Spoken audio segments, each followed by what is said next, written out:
Loud as fuck on my side.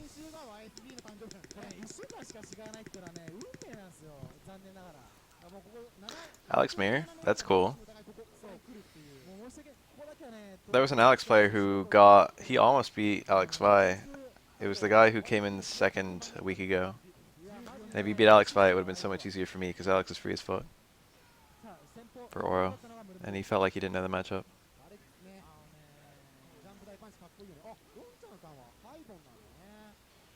I heard the call of comps. What kind of name is a tiny flag? That's really cool, actually. That's like a very cool name. You're subbed, but I don't remember your name. When did you sub? Was it recently?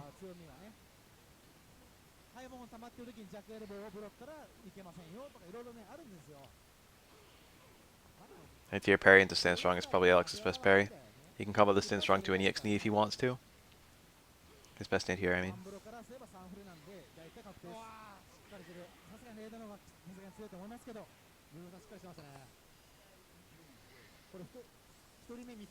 How small a flag are we talking here? We talking like a martini kind of flag?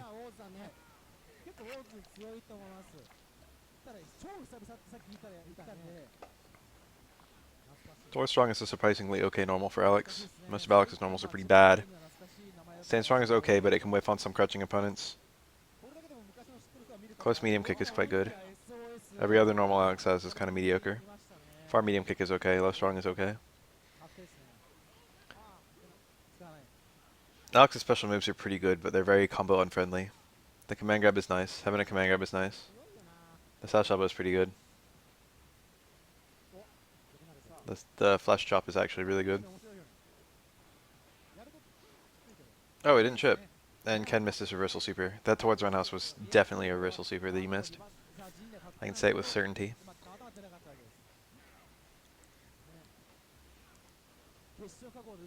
Ken has no command overlap there, so he just gets towards roundhouse, or towards forward, or towards short. Whatever towards he got. That could win a super. This Ken's got to work on his confirms. This is a easy good matchup for Ken. I went to the dentist recently. They told me I had no cavities.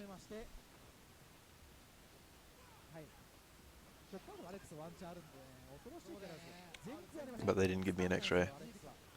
They just eyeballed it. They gave me an x-ray every 6 months. Anti-air jab.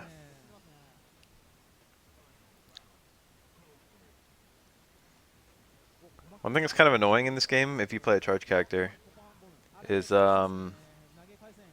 it's hard to do it's hard to hold down back and be ready to go for an anti-air parry and not have a charge move after the parry. That was a car throw. What the fuck? Why stand fierce? Was that a failed hard chop? Hard chop is what you're supposed to do there. Lights do truly no damage in this game.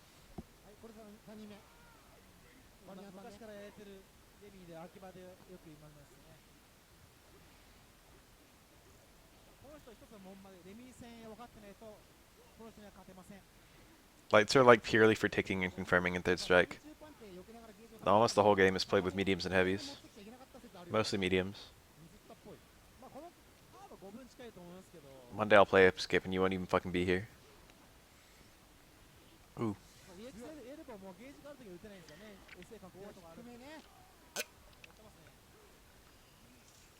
I streamed Breath of Fire 1. I abandoned the playthrough because I got to the part that I always get to where the game stops being fun, which is when Gobi joins the team. It really is amazing the quality difference between everything up to that point and that point. So the whole game just falls to pieces. I think it's not in time.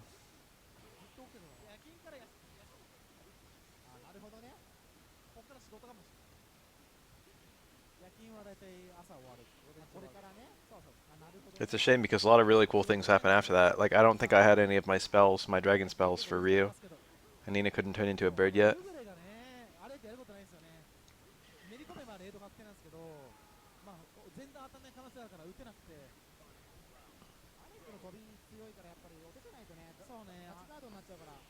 I hadn't even met Blue, or whatever her name is. This neck.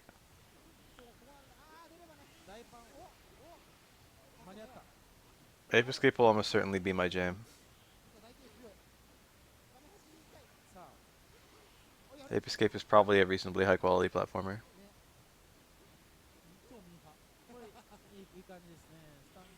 Whoa! That's the only combo from low short. An instant cancel to Super 2 specifically.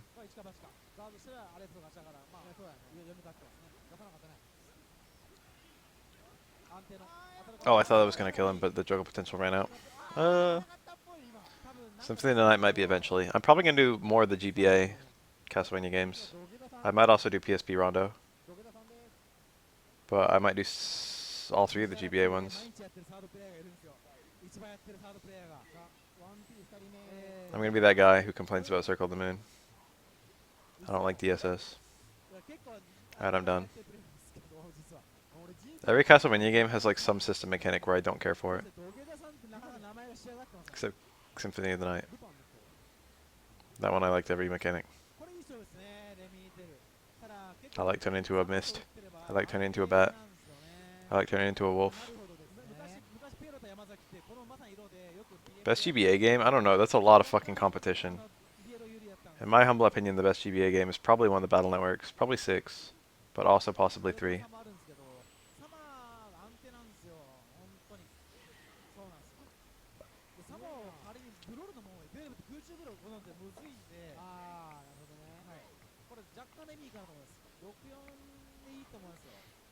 But the list of best GBA games is actually very long. I feel like at least one Fire Emblem game is probably in the best GBA games list.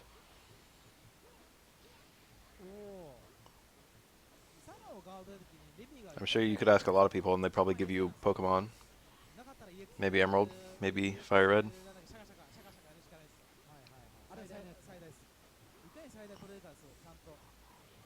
I'll give you a Castlevania.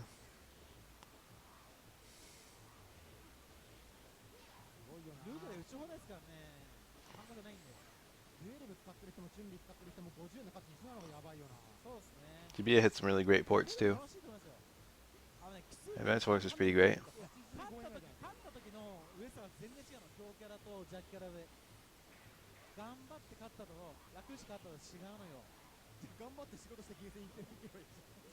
The Invis. No. It does go away if he blocks anything.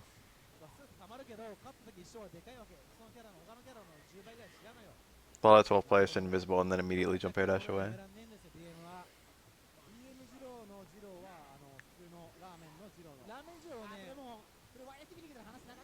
Oh yeah, there's several good GBA Metroids. If you want your Metroid and your Vania, you got both on GBA. I like Fusion more than Zero Mission, but I can understand why someone would have the inverse opinion. I can even understand why the inverse opinion is more common. I liked the space station a lot more than I liked Talon 4, whatever it was. It's not Talon 4, is it? What is the planet? Talon 4 is Prime, I think.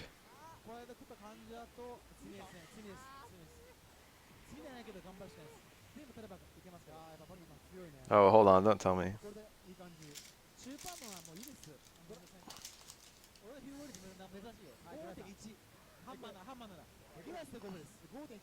It's not Zeebs, is it?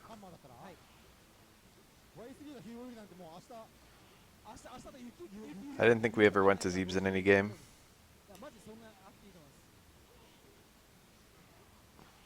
I think she says it aloud and she says Zebes in other M.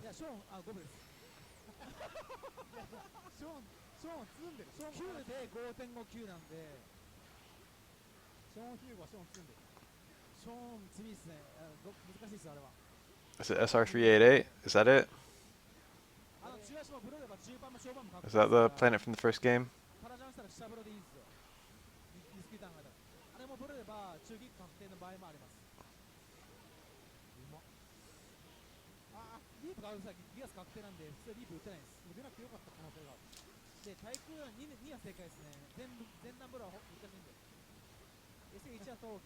Oh, that's two.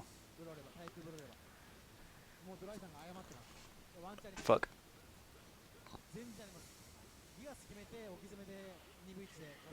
Damn. It's hard to keep parrying for a while. Easy to just make a little mistake and die.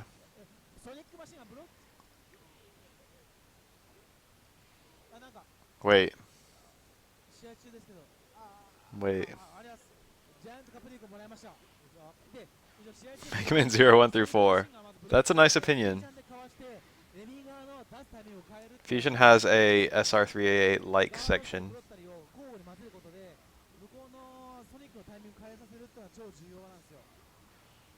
SRX. You can red parry the second hit of that. Or it's not a red parry, it's a blue parry. It's quite easy to do on reaction. Although very few Remy players exist, and the ones that do exist don't sweep very often, so most people aren't ready to do it. I usually don't see it in time unless the Remy player is an established sweeper. Look at the damage on that. He couldn't quickstand though. Super knockdown, so it was safe.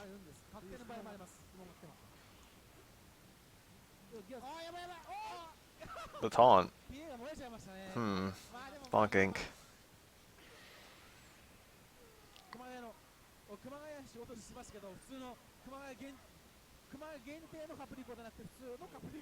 Mega Man 0 has a lot of replay value. Mega Man 0 has that thing where like there's like really good parts of each game and like slightly weak, really strong parts of each game and slightly weak parts of each game. And I want just a game that's the best of all of them. Like the original Mega Man series is like that. Like there are things I hate about Mega Man 2. And it makes me want to say that Mega Man 2 is not the best. But then when I think about every other Mega Man game, they do even more stupid things.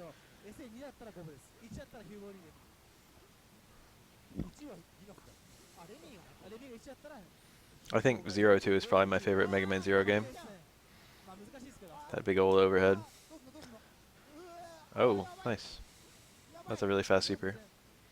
It's like a 2-frame super. His other super's 3-frame, I think. Sonic Generations is a game I kind of want to play.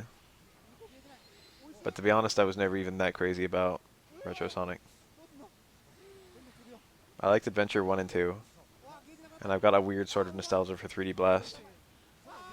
I acknowledge that Sonic 2 and Sonic 3 and Knuckles are both extremely good games. And Sonic 1 is a game I've played quite a lot as well.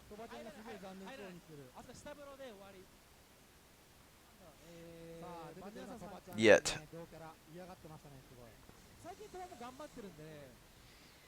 When you say RPM, do you mean RPS? There was actually an anime fighting game on GBA I remember playing a lot. Metabots AX. So you know something I missed about Metabots because I'm an American and not Japanese? It's bug fighting. Like beetle fighting. I didn't notice that.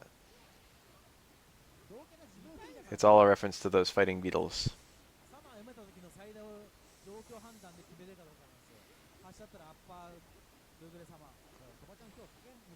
I don't know. They wanted Gal Sweep to have a quirk. I don't know, it was really a decision they really consciously made. And every single game ever since then has had it be the way it is, just to be a reference to other characters. It works rather well in Street Fighter, in modern Street Fighters, I think, 4 and 5. Because in 4 and 5, it's kind of like, even if Guile gets a sweep, he can't use that to escape the corner.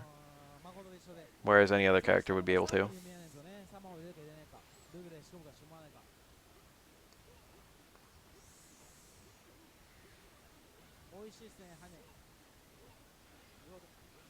So you've got to get sweep into V-trigger, or like sweep into FADC, in order to get a corner escape. Sometimes, well it depends. In order to get a truly covered jump over. But depending on how you sneak your jump over in, you might be able to just cover it with a jump short. Depends on the opponent, depends on you, depends on the spacing, depends on the timing. Makoto mirrors, not right now. If you're talking about a Mega Mode, then yeah I do, but not now. I got a whole bunch of third strike footage.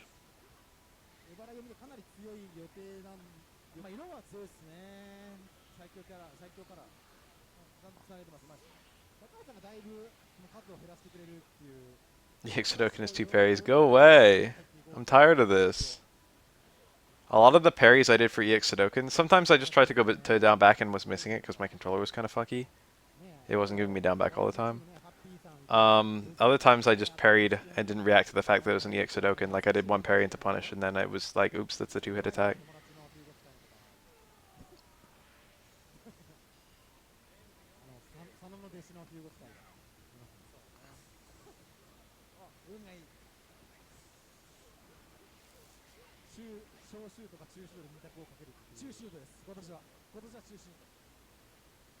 I definitely should have parried both hits, but just for the record, Ryu's EX Hadoken is plus if you parry both hits and he's not point blank. If you are point blank, it's 0.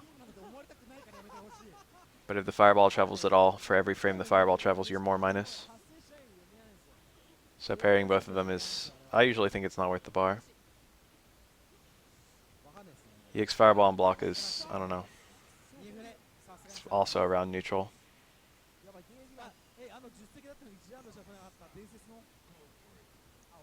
But there's a lot more pushback, and also you're not weak to throws. While you're in parry stun, you can get thrown.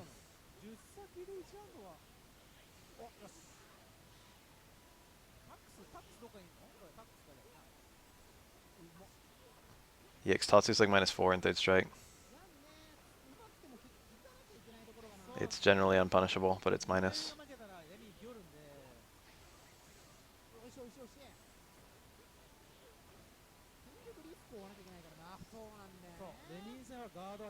I didn't miss that many punishes.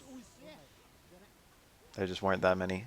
Also, a couple of the juggles I went for, there was no conversion, and the commentators incorrectly identified that there was a conversion that I missed. Like if I do stand strong 2 hits into stand strong 1 hit into medium stomp, there's the combo ends there. There's no follow up. But it looks like a drop chicken. And they thought it was a drop chicken. Also, a lot of the commenters. Unfamiliarity with the character.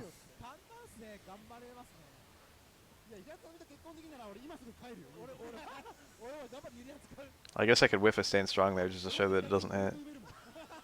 Cook, please.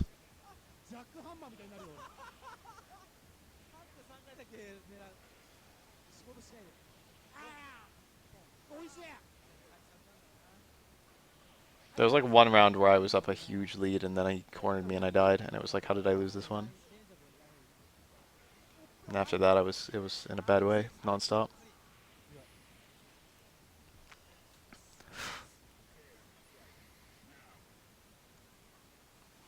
Vi's very adaptive. That's the flat out of it. The Vi is a smart motherfucker. And even if he hasn't held up to the, like, a lot of things have been going on since then. He only needs to be in a scenario a few times to be ready for it. And he broke me down at my weakest area, which is neutral. That's not my neutral super weak, but it's just that he hit me with something I'd never seen. A couple things I'd never seen.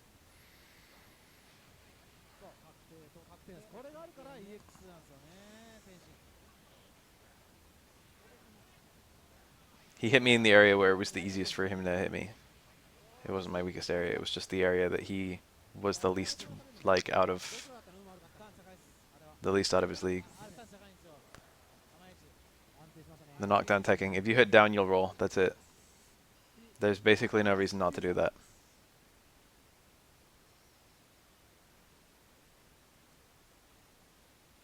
I did indeed go swimming.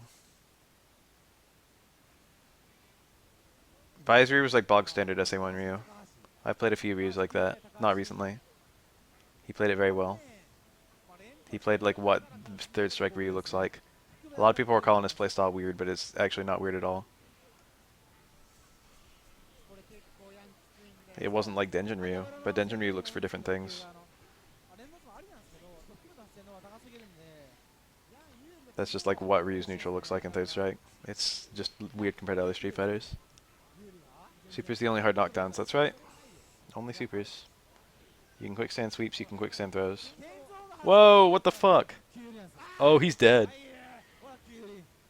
That was Choke City. I'd be crying if it was me. Both these players have the name Takahashi. One of them says Takahashi and the other one says Takahashi Q. Look at that juggle after the EX slashes. That's cool. That happened. I didn't hear any of the commentary.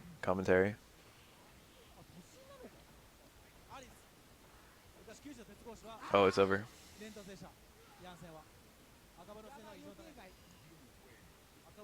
Q has some nice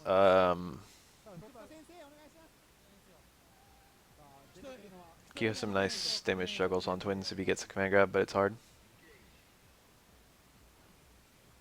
Honestly, like, I think Vi would benefit a lot from Denjin. I feel like it suits his playstyle a lot more. Watching him play Alpha 3, I was like, why the fuck doesn't he play Denjin in third?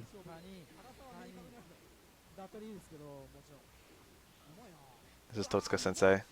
This guy is a very good Dudley. He's been playing this game since I was in diapers. Oh!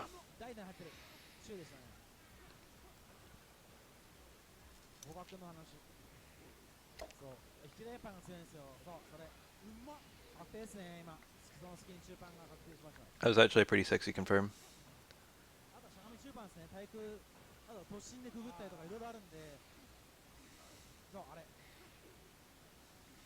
Oh, anti-air roundhouse. He, Dudley didn't take that punish right away. He would have won if he did, but he was afraid. Right there, that parry on the dash punch. He was looking for a super cancel, and it didn't happen. But he was late. He could have parried it. He could have OS parried a super cancel, but still done a Stammernos to punish. Dudley's crouch hard kick loops in the corner, but you can't. It depends on the character. Certain characters you can get more than others.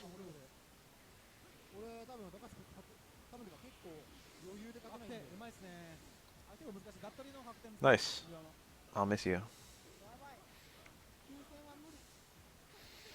Enjoy your vacation or whatever it happens to be. Candle's leaving for a while too. It's gonna get lonely in the Discord. It's gonna be me.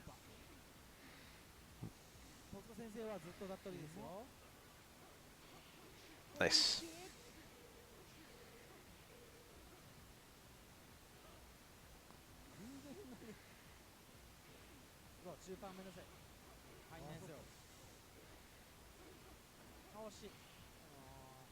I'm glad I put up a good fight in Grand Finals. I would have liked to win.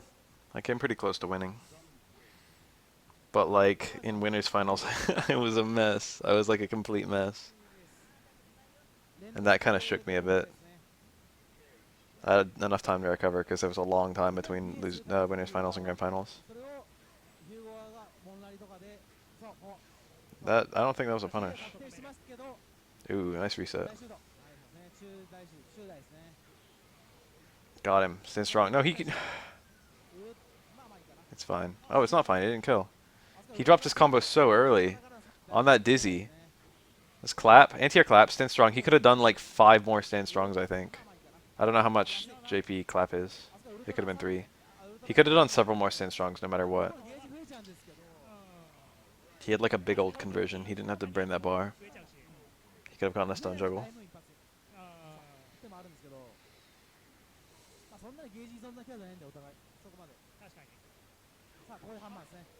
Very nice. The block TP was scary. I'm gonna be real. I saw if I like start to mash it, like out of my peripheral. I scoped his stick.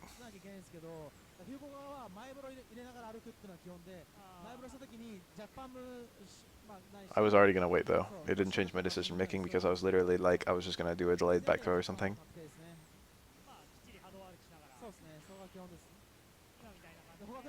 I didn't want to take any risks. I didn't want the match to go down to that moment.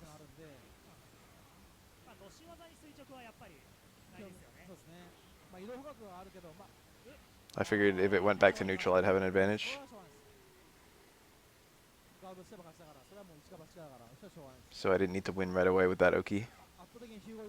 I just wanted to take the safe mix-up of back throw. Block into back throw. He kept on trying to bait me by walking out of throw range right before I woke up, and I missed it a couple times, but I kept doing wake-up car throw, which grabbed him out of that. And every single time he like shook his head. Like he was like baffled by Aura's giant throw range. It's like, no bro.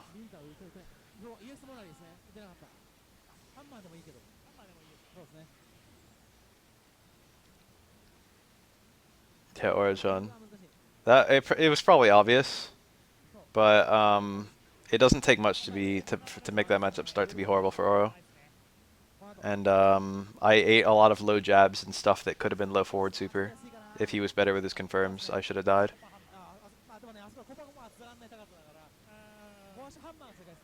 But he wasn't very good with his confirms.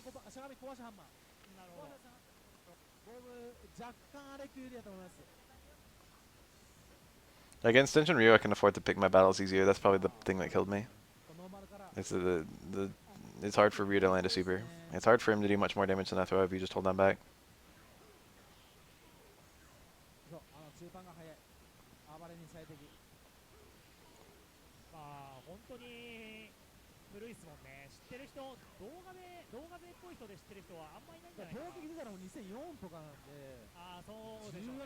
Vi like didn't respect SA2 at all, which kind of caught me off guard because most people respect it a lot. I could have used that to my advantage if I played longer, but most of my SA2 setups were really bad because I couldn't get supers out on command. But like that kind of button press is very suicidal when you've got a super almost on you. Unless like, you know, the OR player happens to be right there. Which I was.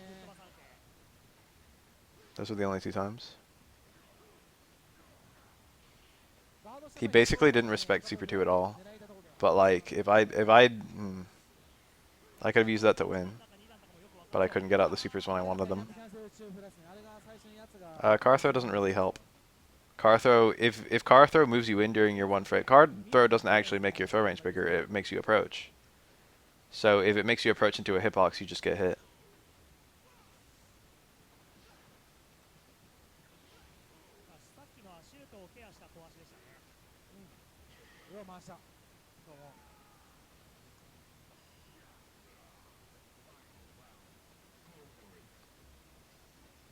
I mean, I wasn't playing well. But he was, I don't know, he was random. Random is good. Random is how you play. He played really well. To me, that just looked like good Ryu.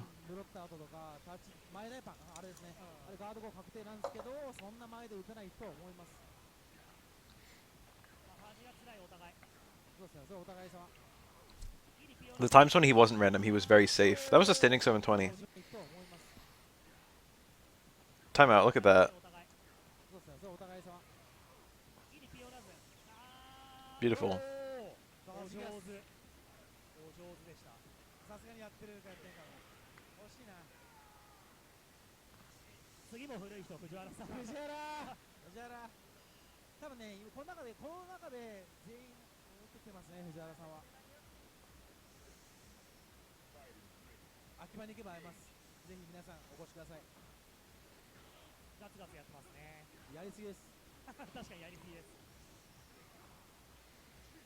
I thought my movement was kind of bad, to be honest.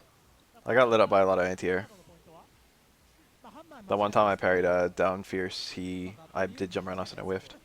If Ryu does jump crouch Fierce really early, it can be kind of hard to pick up that. Hugo standing 720 is the easiest standing 720 in the series. Dead strike Hugo. You got the same shortcuts you got in later games, but Hugo has like the most pre-jump frames of anyone in the series. Super jumping Hugo in this game has like a shit ton of pre-jump frames. It's like 10 or 12 or something.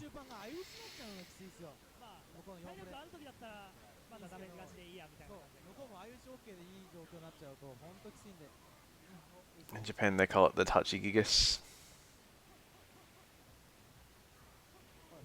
Some people can do it, some people can't. It's not actually really the mark of a good Hugo player. It's more of just like some people can do it, some people can't. In most instances where you would need to do it, you can just use a 360. And of course that does less damage, but it's more like, you know, it's not like, you know, the ability to get a big old grab on command is make or break. That was cool. You rarely see that to anti-air. Remember my anti-air ultra missed today? Anyone remember that? That's you have to do that parry after the super freeze, and there's only 1 frame to do it. If you get that 1 frame, it's a fairly easy parry. It's 5 straight parries with uniform timing.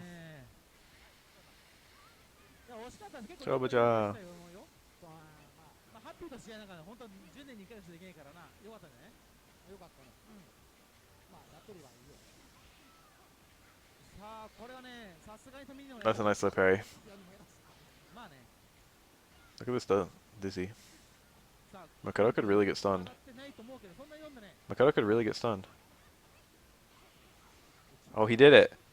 Deadly stun someone like once in a blue moon. Dudley's only attacks that do a lot of dizzy are his heavies, and he rarely gets more than one of those a combo, and he doesn't use them that much for poking. And his DP, which he also doesn't use very much. But Dudley got like 3 DPs that round.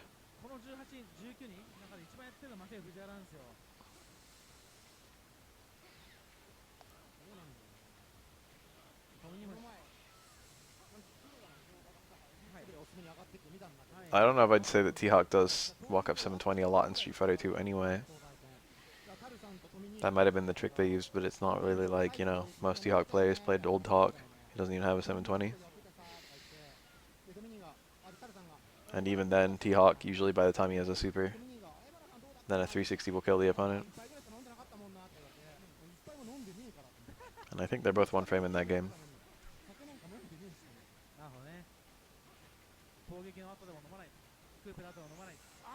Got him. This might stun. It does like a little bit of stun. It might only be enough stun to maintain the existing stun state. This is blue parries.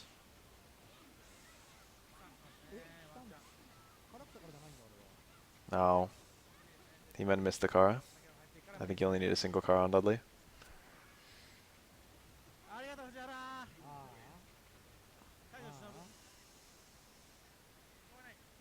I think he was expecting a different parry timing by the way he parried. Parrying out of Dudley Super 1 is very, very easy. Fujiwara? That was Fujiwara? Playing Tomi? They didn't have the names on. Fujiwara is usually considered to be a top 3 Dudley player.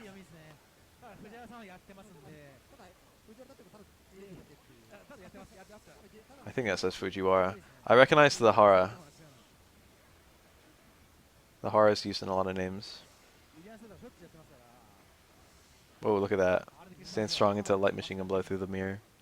He just cancelled he cancelled the stand strong that was hitting the mirror. I didn't know you could do that. Punching it. Hitting the mirror does not remove hits from it. So everyone knows.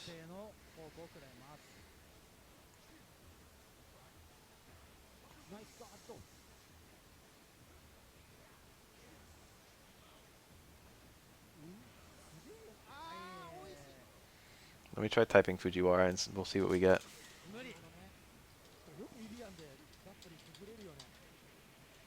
Yeah, I'm pretty sure that's his name right there. Fujiwara.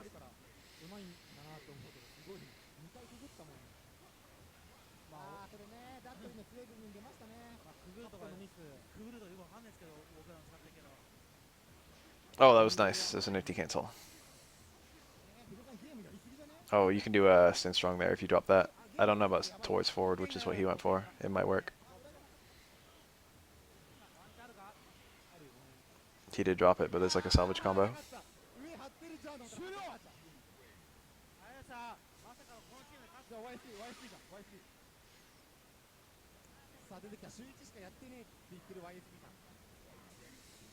YSB in one of Hugo's 2 unwinnable matchups. What do you know? What do you know? What are the odds that YSB will get locked into either Dudley or Chun-Li?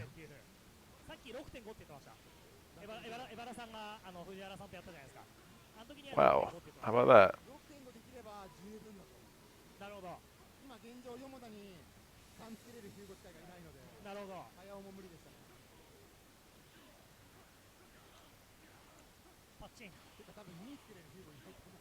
Hugo's neutral tools seem to be very bad here. Nice. 1 and 3 are picked pretty interchangeably for Dudley.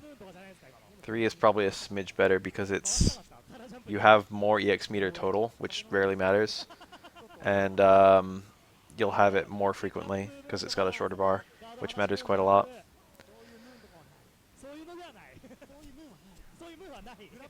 Super 3 is also safer, which matters against some characters but not others. Oro has a pretty hard time punishing a block Super 3. But then someone like Ken will punish it very easily. But like Super 1 is very unsafe. But that shouldn't even be a factor if you set it up right.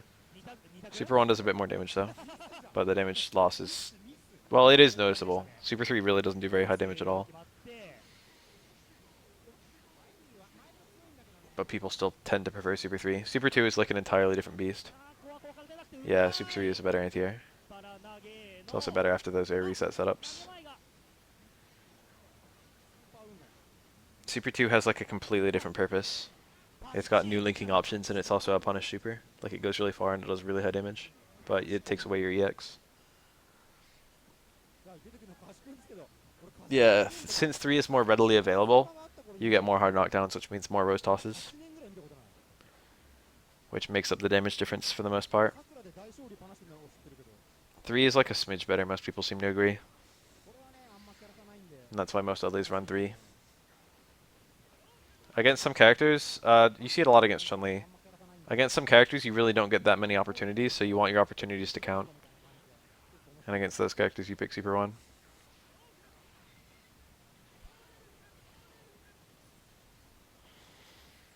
You want higher burst damage.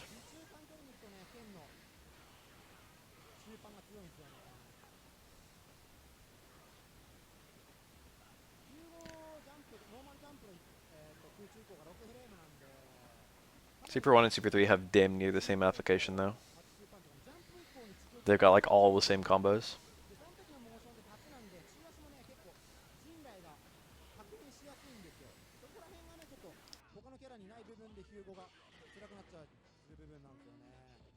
Ken's jab DP recovers pretty fast.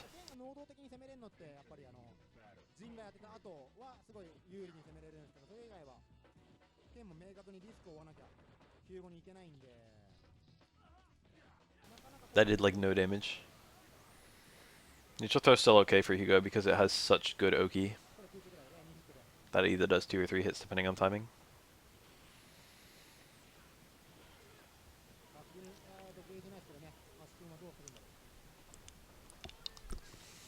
That was sadly not a bad punish. He meant to cancel the super though.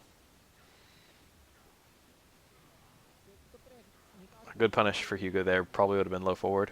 Ken's jab DP is hard to punish hard.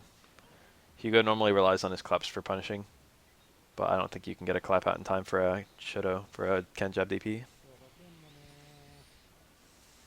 An ultra throw would have been nice actually, or an SPD. Could have done either of those.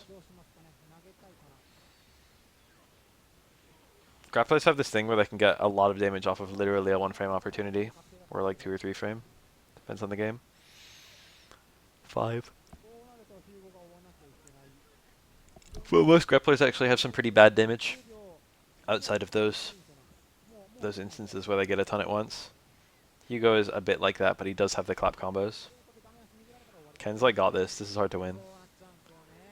11 seconds.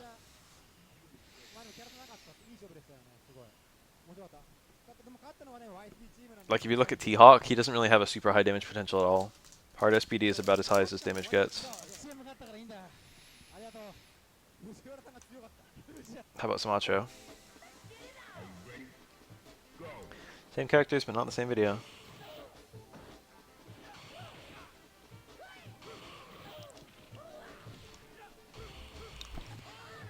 That's our last acho. Double DP. That's nice.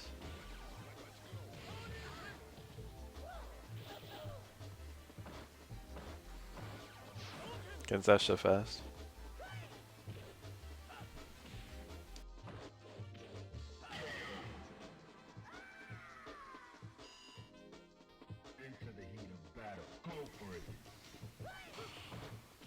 That drill is tricky.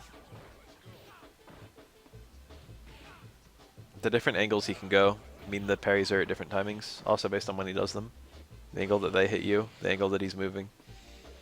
There's a lot of factors into play, so parrying your way out of it is actually very difficult. Background house, super, maybe another super. Doesn't even need it. That'd be a lot to spend anyway. That would have saved. If it took 2 supers to kill, I would have only used 1. But he only had to use 1 because the taunt powers up the super quite a lot. Oh, I'm yawning.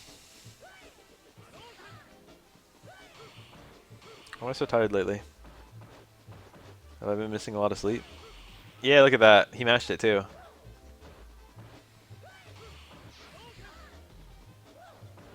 I did wake up to my... No, I didn't wake up to my alarm. I woke up naturally, and I idly wondered. You know when you kind of wake up and you're not really ready to get up yet, so you just lie in bed for a while? But you're like awake? After like 10 minutes of that... Oh, he missed it. My alarm rang to wake me up for backup. And I did some Makoto lab work. I did some right before I went to sleep, and I did some right when I woke up. And then I played in the cup, and I did pretty well. I'm glad I went back to Makoto. I was thinking about... I was very strongly considering just playing Boxer for the entire finals. Very strongly. And then I was like,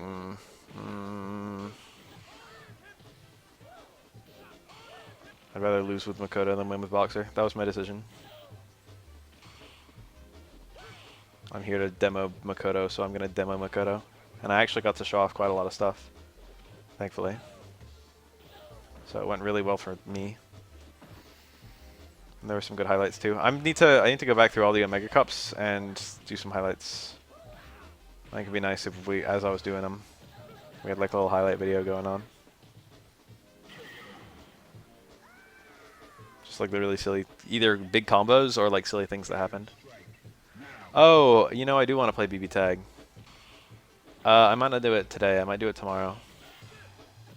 But I want to start playing that game, and I figured I would do it once, you know, the BAF Cup and the Wednesday night fights were done. Worry about BB Tag some.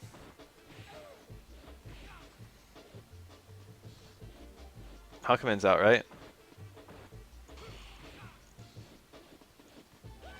I want to try some B&Bs.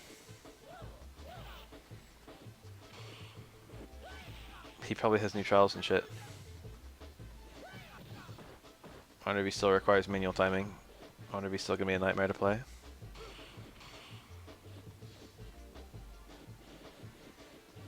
Wait, you already went to the dentist? What the fuck? That was fast. You must have been in the waiting room when you said it the first time.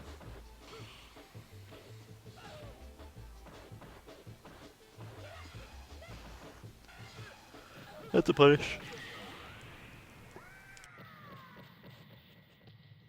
That's quite unsafe, but it has decent pushback. So it's actually kind of hard to punish. Necro Super 3.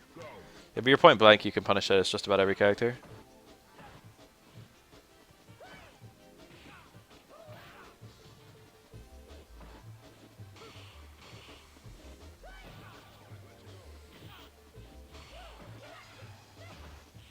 Oh, he went for the red on the third one.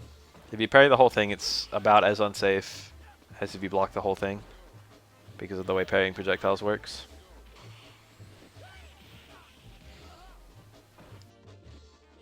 And technically speaking, Necro Super 3 is a projectile.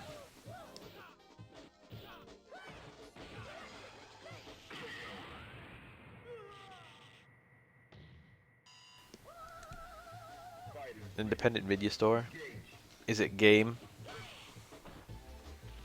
I only know that there's a store called Game.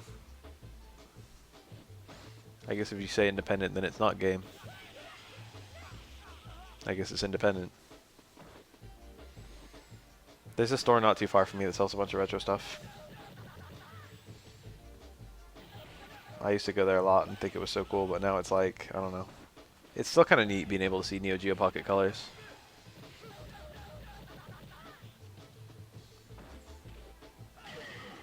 I've like almost bought a Neo Geo Pocket Color like 20 times.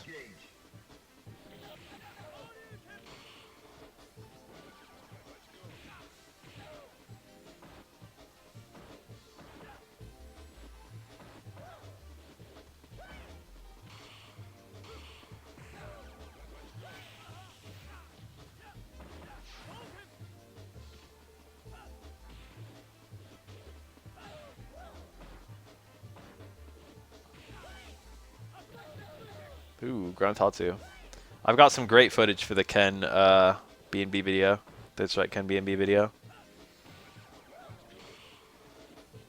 It turns out that all of Ken's Shippus can be punished on hit. I mean, all of Ken's Tatsus can be punished on hit by Ken Shippu. That's absolutely hilarious. Every single one on hit is -3 or worse. That's like a perfect demonstration of why not to use them.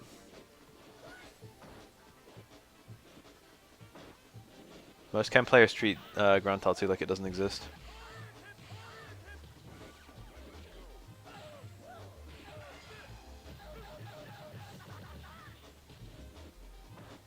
Why do chem players cancel into Fireball, into SA3? It gives you a longer cancel window and it's more consistent.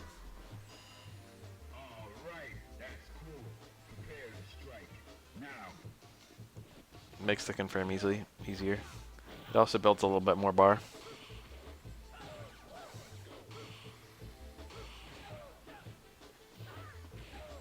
It doesn't really matter, honestly. The damage you lose is like a smidge. The Fireball takes damage away.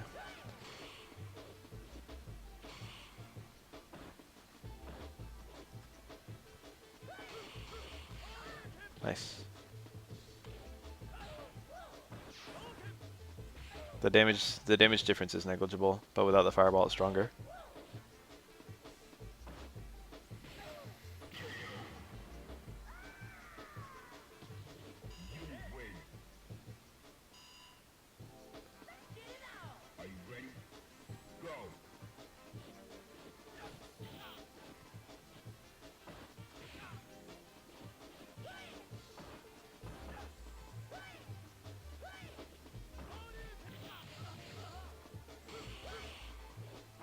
Necro's punish options are actually not too bad, considering the kind of character he is.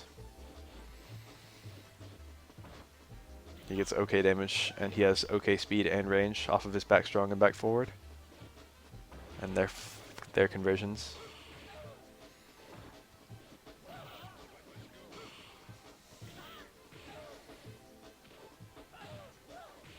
That was tricky.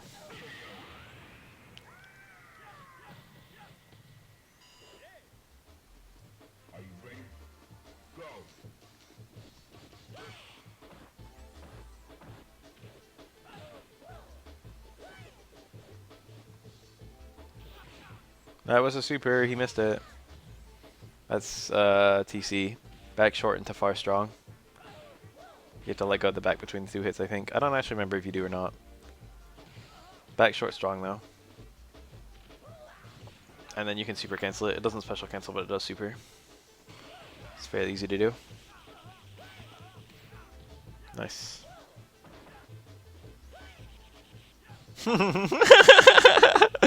That was 300 IQ. Did you guys see that? Time out. Look at this again. That was 300 IQ as fuck. That was lit. That was incredible. That's the fucking nicest bait I've ever seen in my life.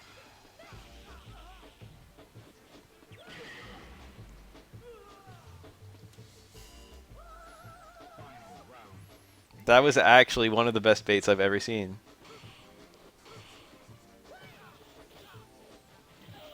It's like, I'm gonna do this until you can't ignore it anymore. He knew exactly how long to do it before Ken was gonna hit a low. Ken couldn't hit anything but a low. And he spaced himself so that when he stopped matching, the low would whiff.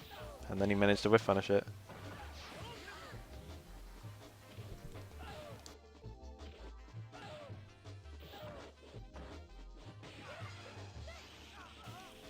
You joke about female Terry, but what if female Iori actually makes it? My favorite portrait in this game? Probably Dudley because he's got the teacup.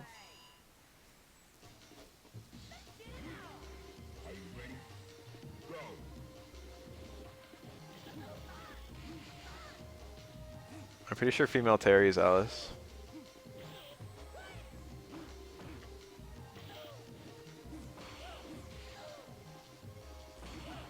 There's Street Fighter 2 Fireball Trap right here.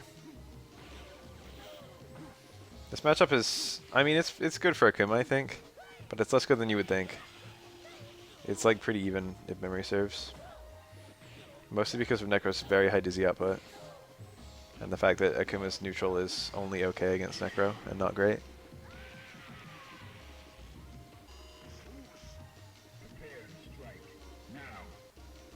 I might be at SCR, but I'm not going to make any promises.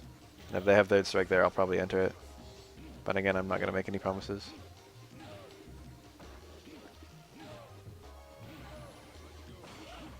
That same Fierce wasn't cancelled because he wanted to queue up probably a Demon Flip or something, or a DP, or maybe even a Teleport. He wanted to be able to cancel it on parry. Like if he was parried, he'd be able to cancel it to get to safety. There's like nothing doing there. There's no way to live through that. He needed like a miracle parry. I don't go to majors, but I do make exceptions for SCR. I've been to the last like 2 SCRs. SCR is very, very, very close to me. Last year it was in Irvine, I think. It was like not even an hour drive.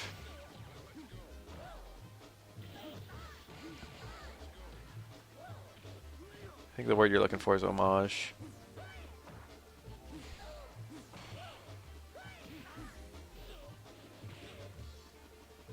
There's like another one, but I don't know how to pronounce it. Pastiche. Hi from Australia. I'm going to say good day to that.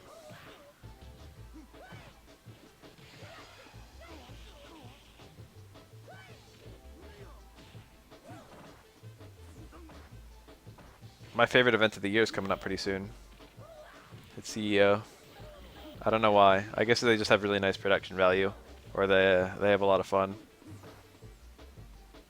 But it feels like CEO is the most exciting tournament of the year.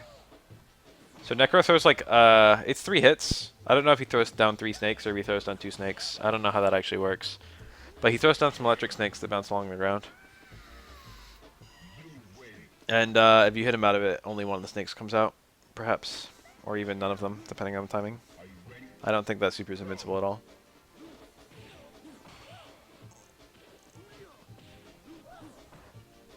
South Dakota. Isn't that where they got that Rushmore thing?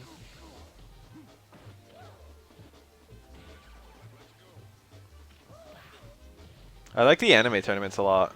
Even though I'm not super into a lot of anime games, I always get really hyped watching the anime tournaments. Like Frosty Faustings.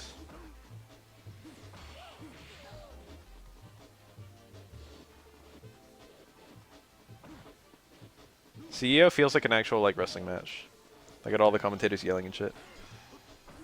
There's nothing doing except blocking there. I don't think Necro can punish that. Oh, please, kill. Yeah, there you go.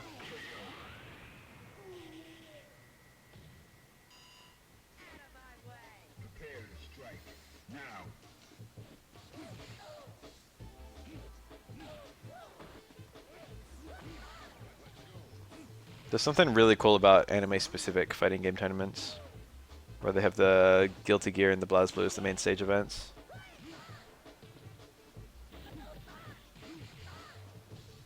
I'm going to click on that link in a second.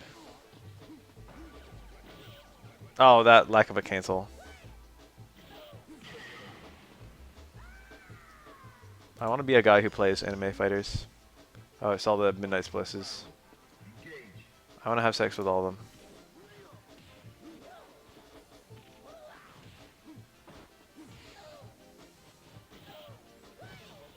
Midnight Splice is a great reason that we need another Darkstalkers game.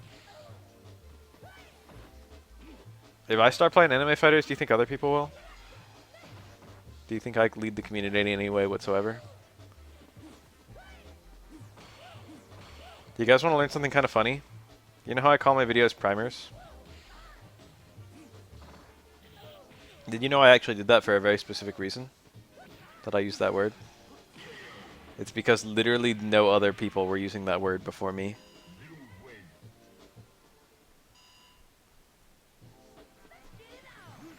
I picked primer because it was a completely underutilized, unused word for tutorials in the Street Fighter community. And my idea was if my videos took off and other people started making primers, it would mean it was because I did primers. It would mean that they picked that word because I picked that word. So every time I see like someone else make a primer, I'm like, that was probably me.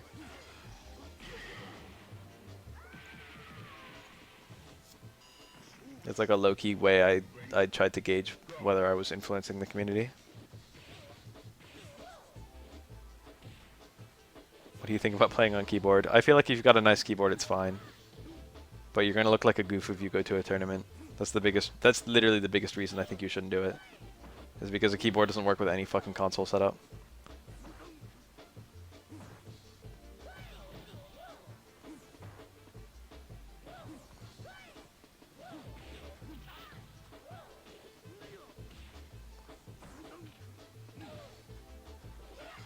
That Exodus? Is that you? Wait, no, it can't be you. You're a different Exodus. But you say SF4 is worth trying out now if you're new to Street Fighter. I mean, it's a good game and it's cheap. You might have trouble finding more players. From what I've heard, the PC version still has a decent number of players. But, you know, if you find the appropriate people on Discord or whatever in the communities, it's a great game. Did you get it? No, he didn't. I've never seen a Akuma player go for that on Necro. So that jab, normally if you jab reset someone into a super, it's parryable but unblockable, but that super is actually unparryable. So the jab reset super is basically a true combo.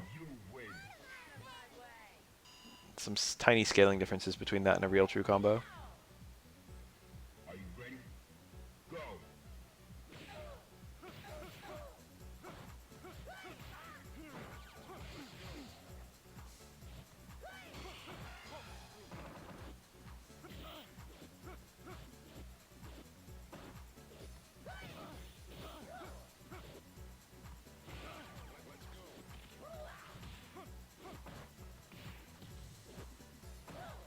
For like 1 second I saw the name Exodus while I was playing third, or streaming third, just now.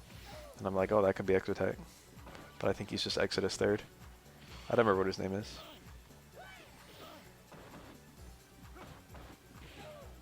He's one of them.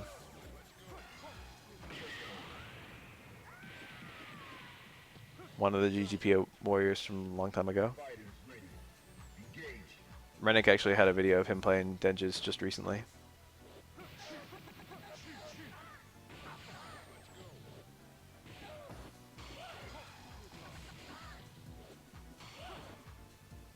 Paying the rose is less good than you would think.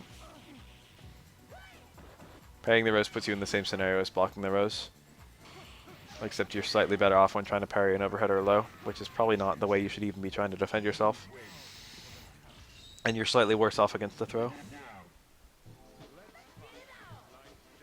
Well, you're significantly worse off against the throw.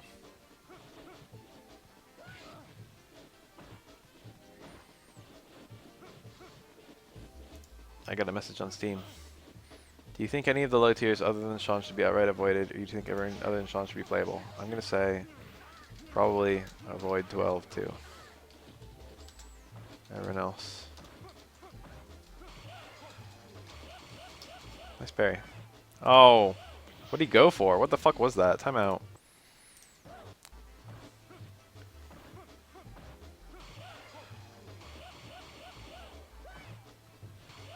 Stand fierce? What the fuck was he going for? Necro's so super you can just jump out of. It's a 2-frame throw and one of the frames is after the freeze, so if you hold up you just get out of it.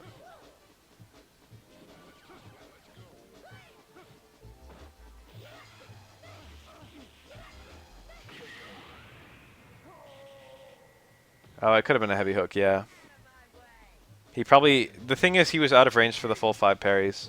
So he was probably anticipating another parry into the heavy hook. And he did the parry that didn't lead to anything, and then he was like, oh shit, and then he tried to do a heavy hook. I was trying to think of what that could possibly be. I was like, that wouldn't be a back fierce. That wouldn't be a down back fierce. Back medium kick would have been a lot better.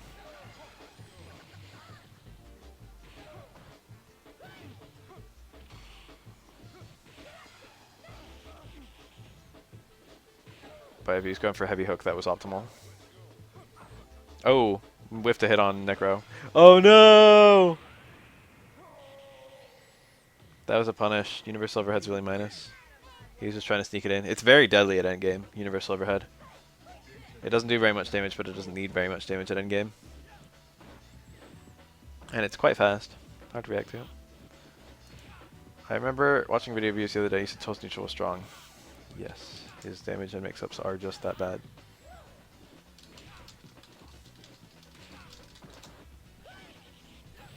Oh, 300 IQ bait didn't work.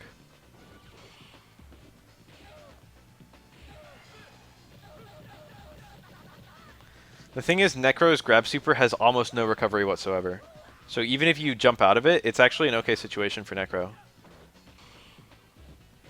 Like if Necro does grab and you jump, like you jump in the frame before the super hits, like anyone's gonna jump there, and you jump up, then if Necro does back fierce, it'll hit you before you land. This Necro, I don't know. This video hasn't even been going on that long. 20 minutes. Dudley had Thunderbolt in second impact, but it was removed for third strike and then re-added for 4. I guess in third strike they were just like, there's no way for us to make this move good.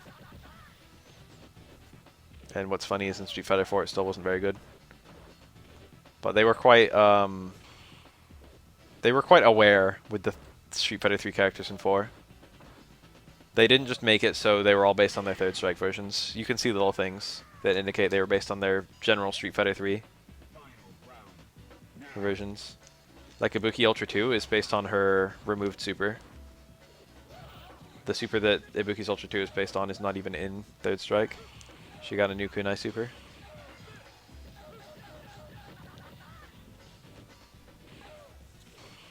This position is really awful. I say it's not too bad to be cornered in this game, and Necro actually has some decent corner escapes, but Ken is quite scary when he corners you. I avoid the corner a lot against Denshin Ryu. I avoid the corner a lot against Ken or Dudley, and I avoid the corner a lot against Urian.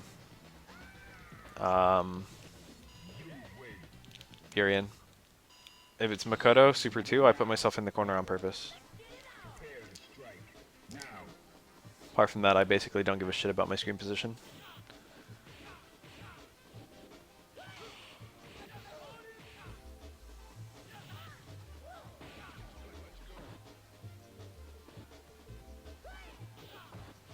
Yeah, Dudley's Super 3, I mean Dudley Super 2 has the same startup as Ken Shipu, but more range.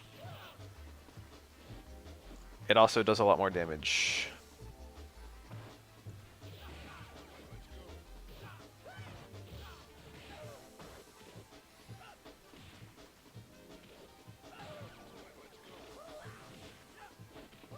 That was a really good bait. Yeah, he did it again. I wouldn't have taken those throws, what the fuck? That looked like it was about to block a hit, but both of them almost just whiffed. Then Necro was in there throwing. They were deliberate. You see a lot of throws in this game. Because they're not very rewarding, and they're a nuisance to anticipate. People don't go for a lot of throws because they don't lead to much. And they don't defend themselves against throws because it's not too bad to get thrown. And it is too bad to eat a hit confirm.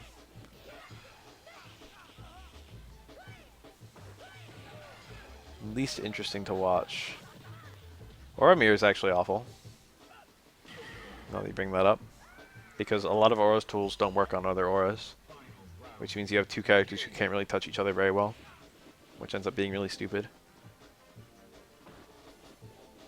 I've seen some funny mirrors in my time.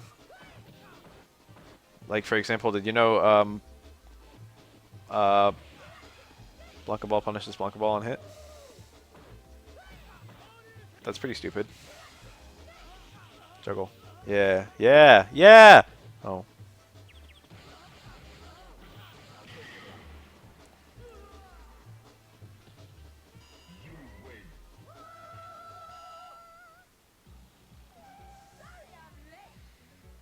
That situation was dumb as fuck in Street Fighter 4 prior to Ultra. Once hard Blanca Ball knocked down, it got a little bit less dumb.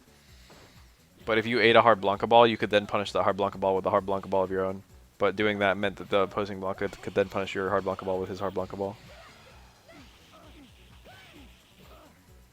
By now, punishing hard Blanca Ball is fairly easy, and also hard Blanca Ball knocks down. So if you ever got the punish on a Blanca Ball, you would just use hard Blanca Ball and then you would knock down so you'd be safe. I don't know who the fuck these two players are. They're both really good. But I don't have any names or anything. And we probably won't be watching anime. If I'm going to do anything tonight, I'm probably going to beat Luigi's Mansion. I might play some BB Tag. I might also play some EX. I kind of had an inkling to do that. Let's confirm. That naturally confirms electricity is safe. And you can buffer super every time. Even a single hit of electricity will give you the super confirm. Got a big old cancel window. It actually cancels non-stop. There are trials in EX, and they would be what I'm going to do.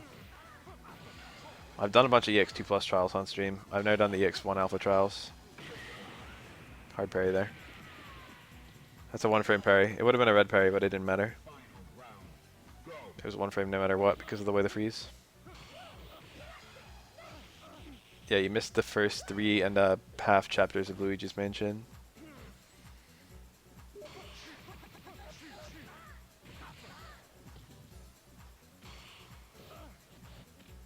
Ah, the back throw. Always special when you see that. Nice. No juggle there, he's too far from the corner. That was probably supposed to be a drill.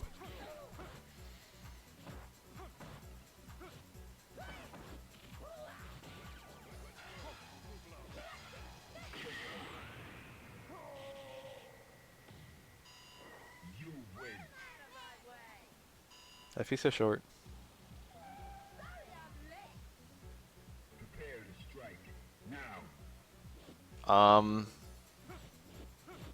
Luigi's Mansion is almost cartoonishly not scary. Although it has its little moments here and there.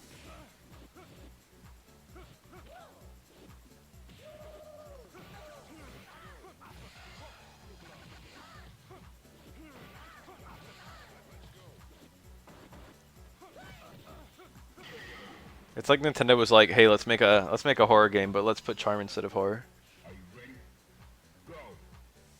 I actually agree with that. Big Boo's Haunt was generously scarier than the entirety of Luigi's Mansion.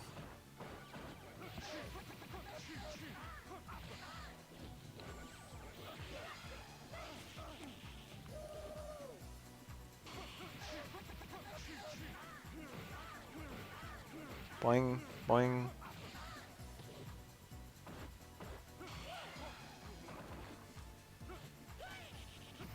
That was a good trade for Deadly. Nice. It's hard. It's very easy to just autopilot after a parry. Just do a fucking punish combo. But evaluating something like that. Luigi's Mansion was a good opportunity for some real horror.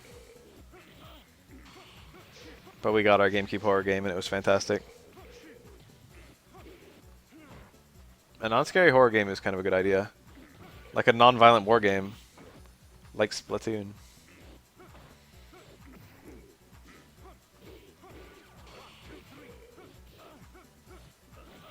Stop. Make it stop. I don't want to read like a post like that ever again.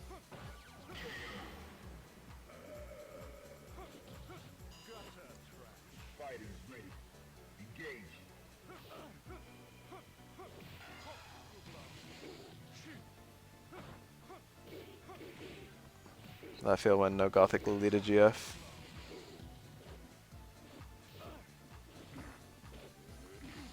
I think Remake is probably the best remake.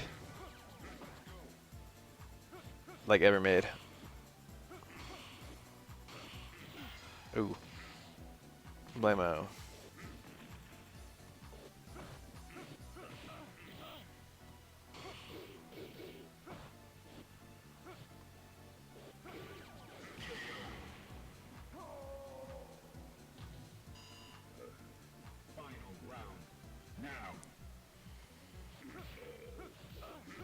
Oh, that was such a good empty cancel. Gotta struggle a little short. Q is quite tall when he's falling, which for most characters makes him very easy to juggle. But Dudley actually wants to whiff hits during his juggle. It's very important to Dudley that his light machine gun blows first and second hit do not connect in juggles. He only wants the third hit to connect. And because of that, because Q is so tall, it's actually somewhat tight on him, even though Q is normally very easy to juggle.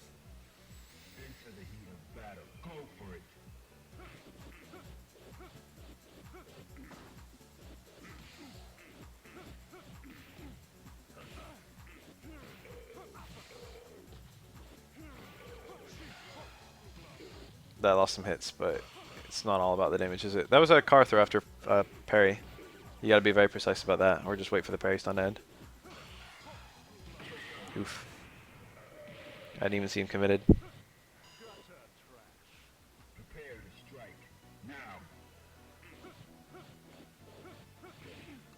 It's some over the shoulder and some fixed camera, from what I heard. For Remake 2.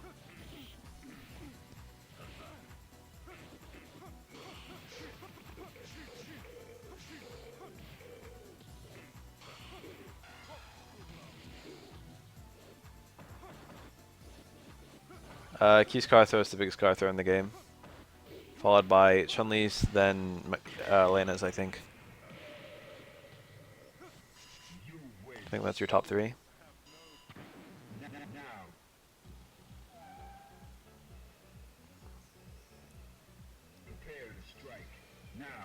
It's giant. It's one of the main reasons to play Q, not even exaggerating.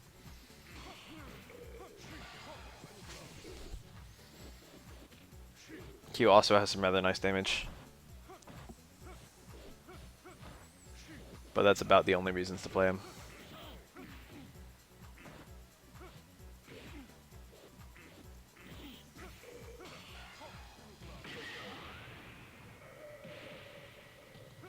Oh, all over the shoulder.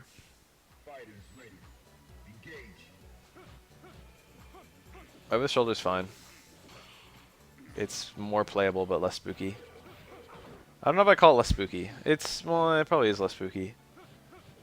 I don't know how to say this, but I think that, I feel like fixed camera is more artistic.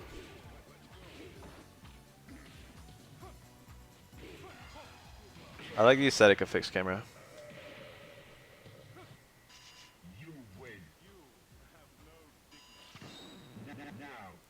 Fixed camera, the thing about fixed camera is that you can have jump cuts really easily.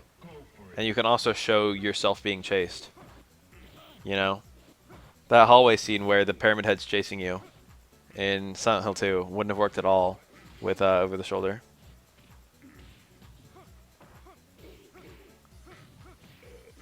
And that's one of the most, I don't know how to say it, anxious. Nice red!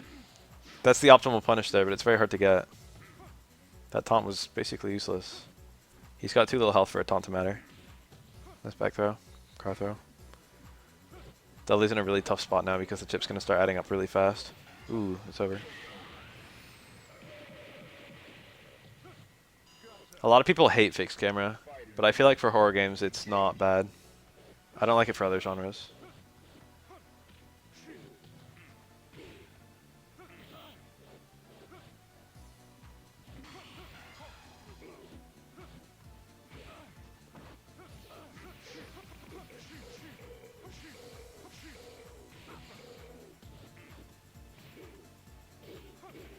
Both times Q parried. Dudley didn't take the regular timing of bite.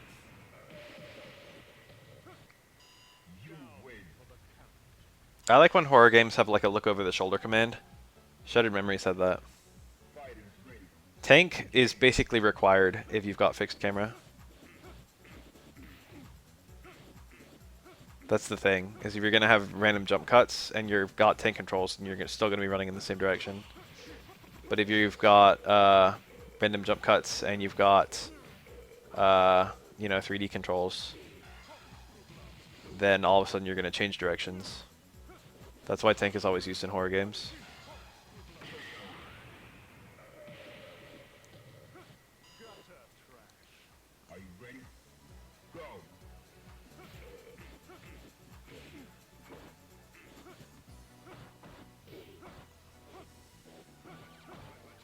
I think Silent Hill 2 had the option for both.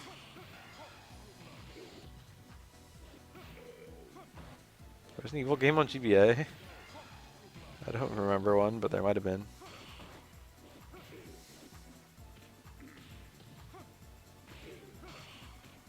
That was a good parry.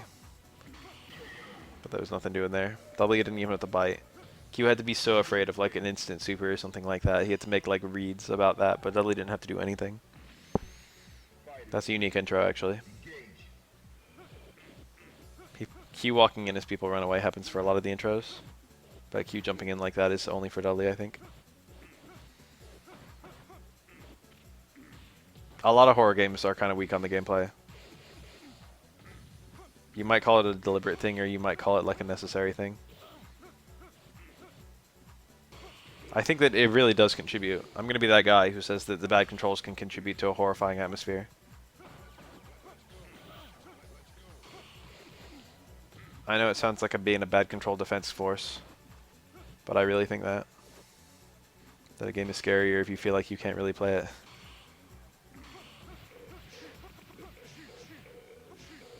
I've played a lot of good games with bad controls, like every Silent Hill game.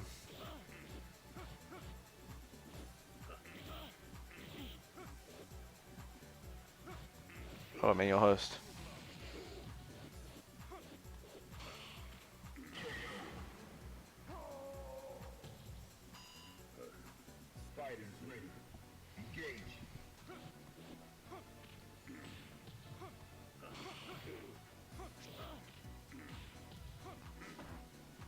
What was it, Haunting Ground? There was a game where your character had like a psych meter.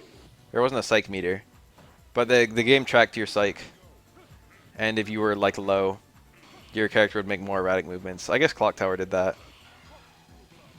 Eternal Darkness had a sanity meter, but it was pretty much used for something else. But Clock Tower, the more scared your character was, the less the character would follow your controls.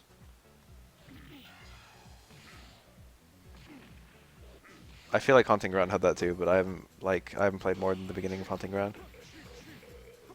I've wanted to stream that game for a while. That car throw.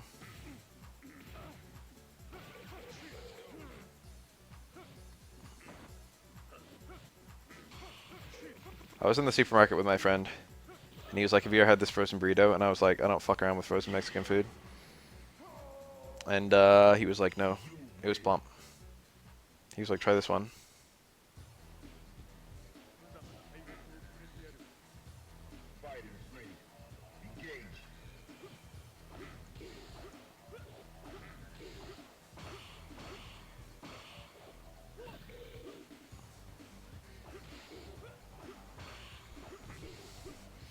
I've enjoyed games that are cinematic experiences. And Clock Tower is actually one of my favorite, or I don't know if it's one of my favorite, but something about it just rings to me like it's just a very high quality game. It's very cool the way the storytelling works, figuring stuff out. It's a fun little experience.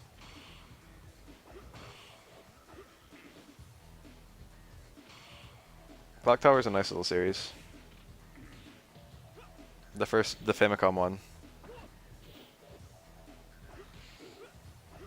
The OG Japan only, that they eventually remade.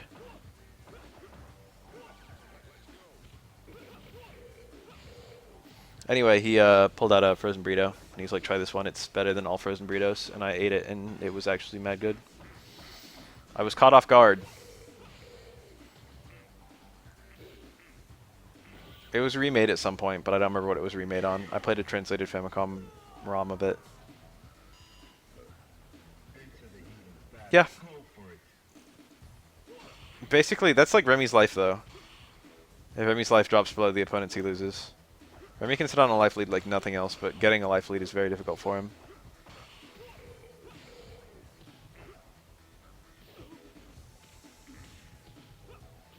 Walmart salsa? I'd give that a go.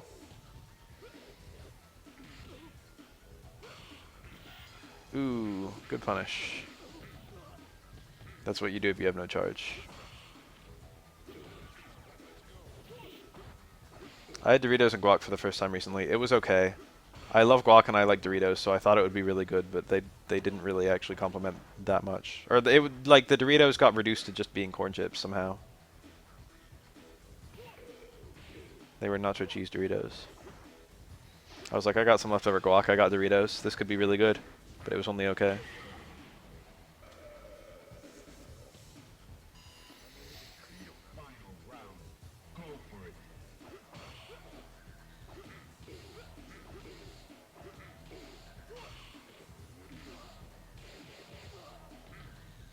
You get a lot of time to parry on that one. I mean taunt. I don't know why I said parry. Oh yeah, it's free meter for Q. Q builds meter here and Remy doesn't build any, but Remy's already at full, so it doesn't matter. All that really does is waste time, which is technically good for Remy. Uh-oh, now it's bad.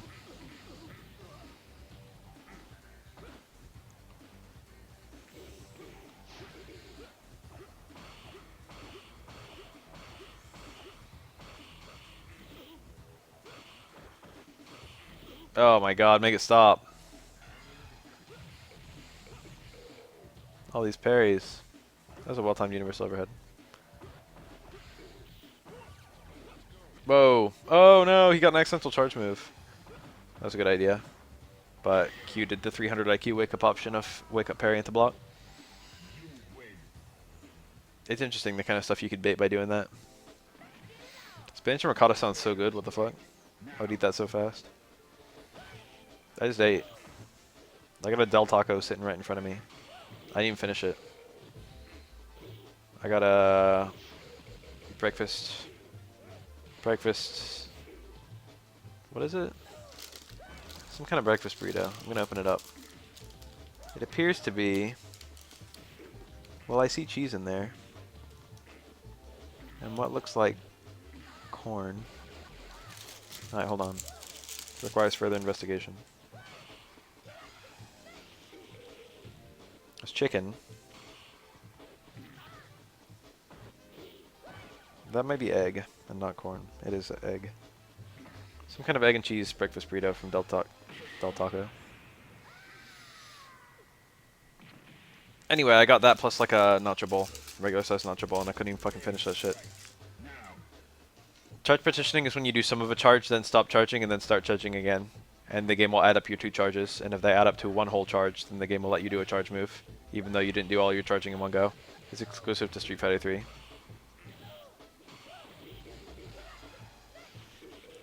It lets you do some things that you wouldn't normally be able to do. Such as do a parry, like do some charging, do a parry, and then do some more charging, and then do a charge move. Charge a bit, parry, stand strong, into charge move, for example. Fortunately, no character ever has to do that with any sort of regularity.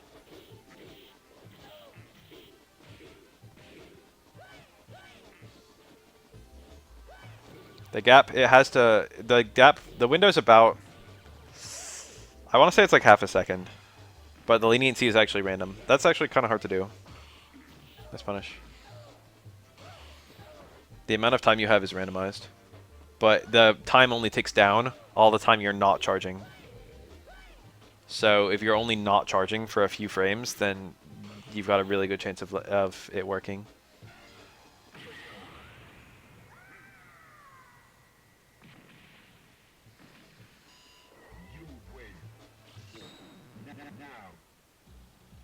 There's a constant invisible ticker that's beating down, and every time it gets to 0, it resets all charge partitioning. I don't think it does anything else. I've seen a mod that makes it visible. It's very interesting.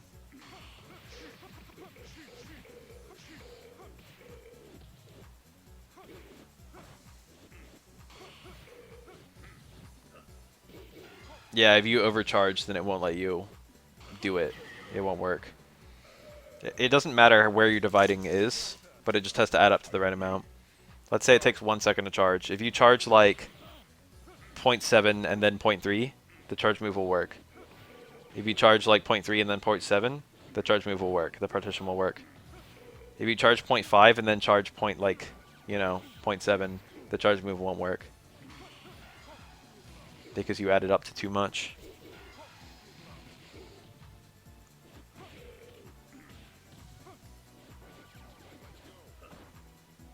They have events, but mostly, yes, it's that. Casuals.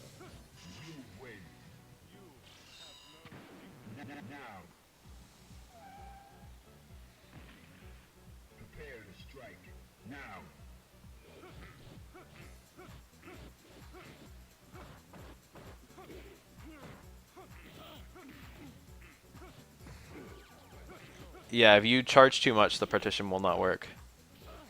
But then again, if you charge too much on the second one, you'll just get a regular charge.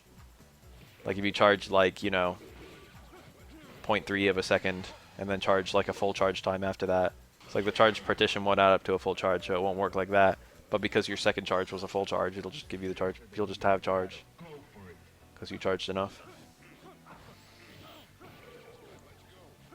And also, if your first charge charges up to a full charge, it's impossible to partition.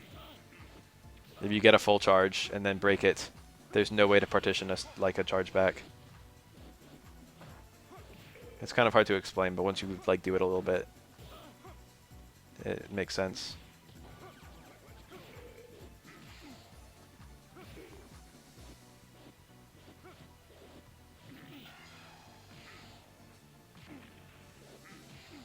There aren't that many mechanics that don't matter a lot, and that was a nice super in gameplay. And the mechanics that don't matter in gameplay, you generally don't need to know. Some mechanics are more important to certain characters. Like a lot of characters can't really reset you into a super at all, so they don't care that they can juggle a super after a reset.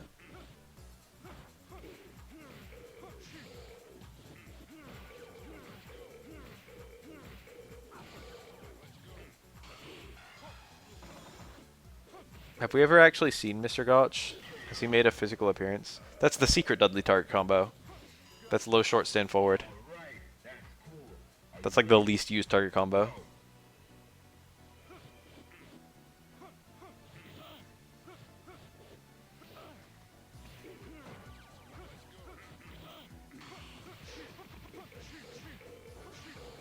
It's a 2-hit target combo, and to the best of my knowledge, it does just about nothing at all.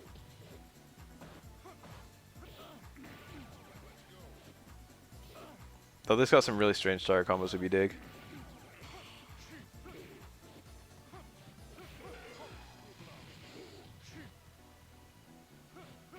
Oh, he was in store. Ah. I didn't know.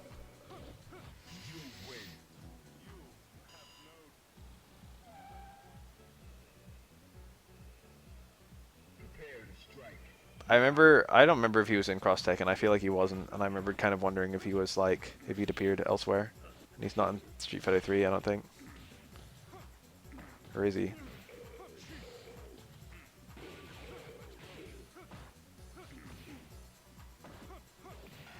Now I'm suddenly second guessing myself. Isn't there one where like someone comes down? Helicopter? How does that all work? I can't picture it all of a sudden. And yet I've probably seen it hundreds of times. Thousands. Who throws Dudley his coat? Is it Gotch?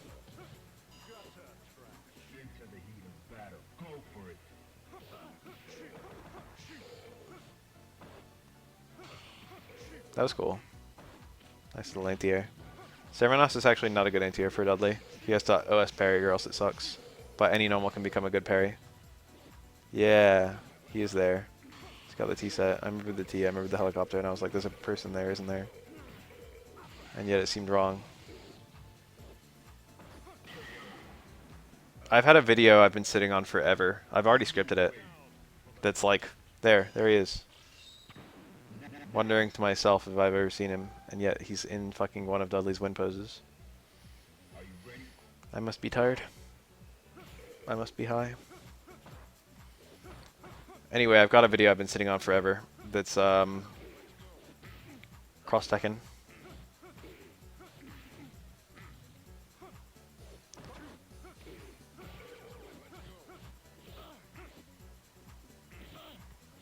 Street Fighter 4, Street Fighter cross-teching, Street Fighter 5. Oh, that hit properly. I was afraid he would fall out. The low. Valiant effort. The low dash punch is one of the worst special moves in this whole game.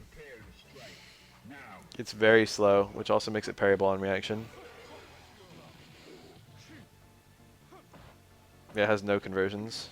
It's unsafe on block. You also can't combo into it.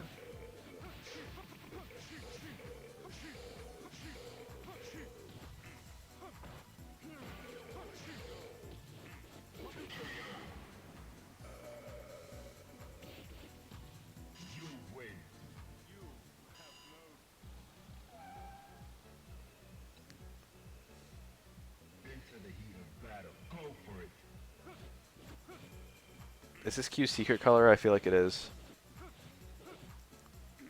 Looks more like 12.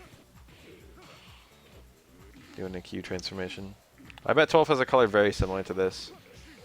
And I bet if he transforms into Q, they look nearly identical.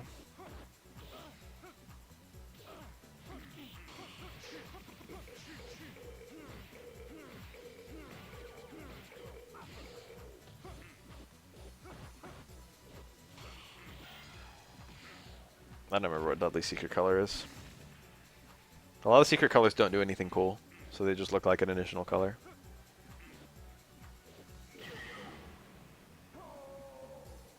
Ken's secret color is the Sunburned Ken. The evil Ken, violent Ken.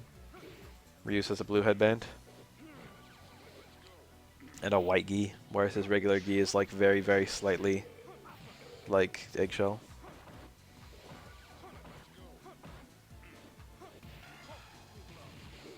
But he actually has like a snow white one for a secret color, which is kind of cool.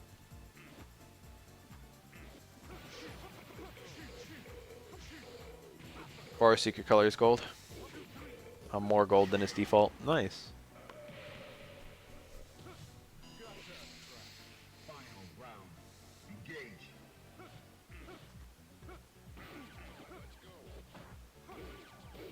I feel like this Dudley color is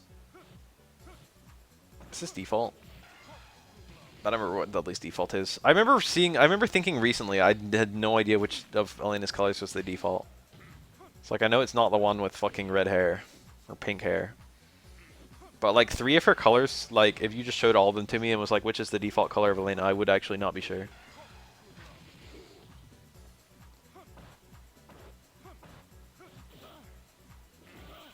I was thinking it might be Fierce. This is the one that Kokujin used to always pick.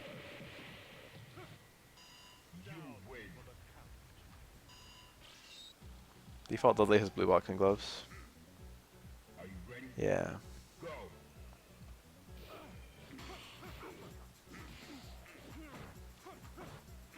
I like how they added like a Wario palette for Dudley. Everyone always just calls it the Wario color. It's like, was that on purpose? Was that an accident? Nice damage.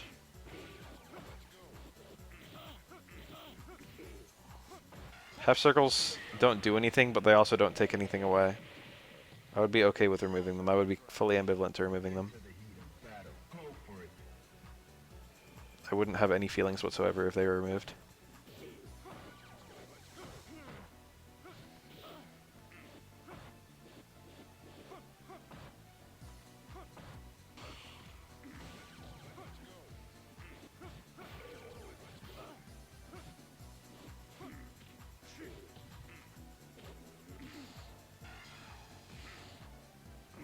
Oh, it fell out. That's what it looks like when it falls out.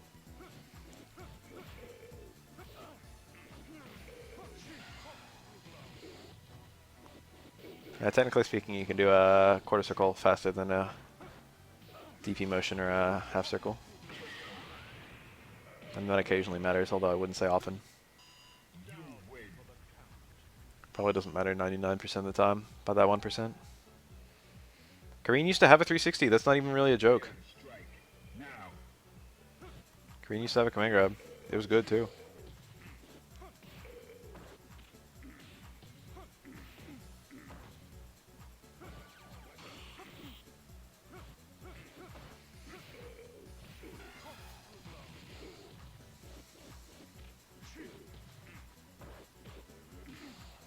I don't remember the dive kick.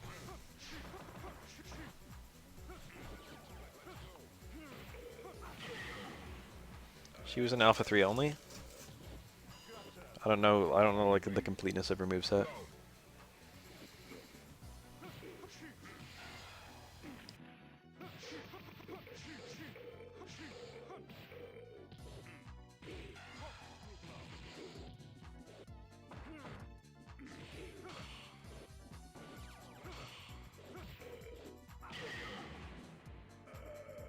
Deep.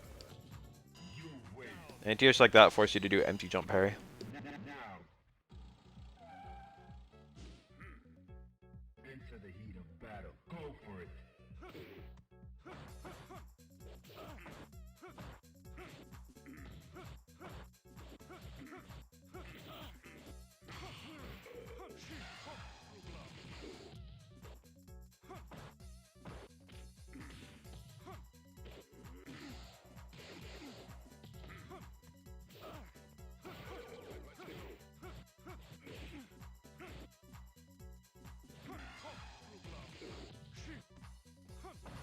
Lost the first hit. It's the one with all the damage.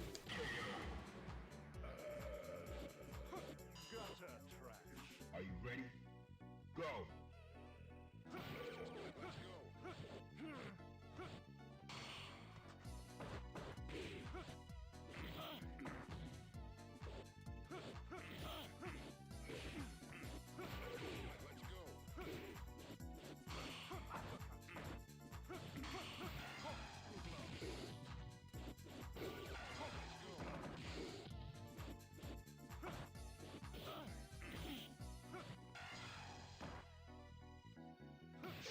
That was pretty desperate. You win. If you're gonna pull out something like that, you think it would at least be dash punch into raw super on a prayer. Not just fucking dash in raw super on a prayer.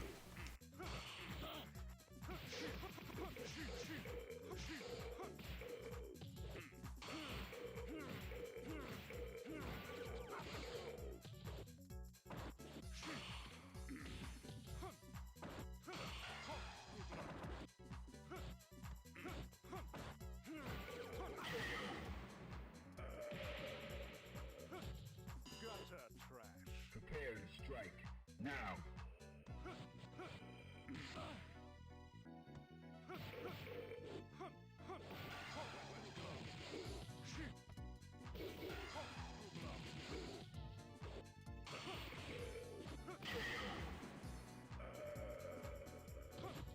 You win.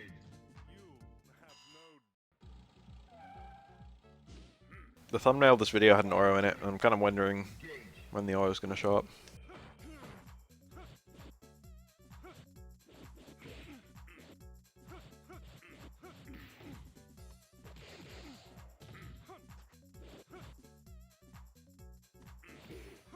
Dudley really has almost nothing to fear hitting a lot of buttons in this matchup.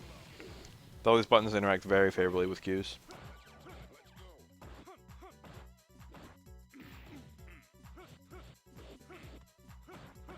Dudley probably has the best normal set in the game.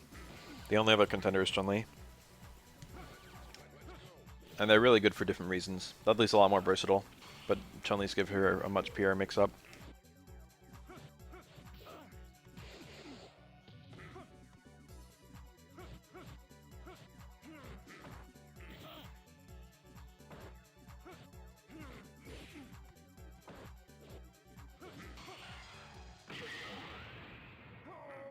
If he hadn't already parried, that's only one frame after the parry, or one frame after the freeze.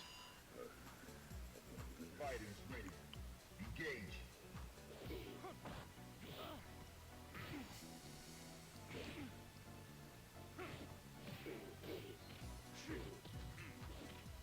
Ooh.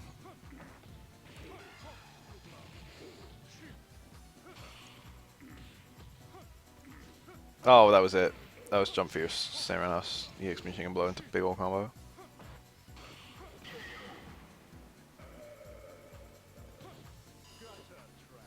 Final round. Go. Yeah, Chun-Li's normals would be, they would be dominant-ish. They're very favorable. They've got very small hitboxes and big hitboxes. That juggle's harder than it looks.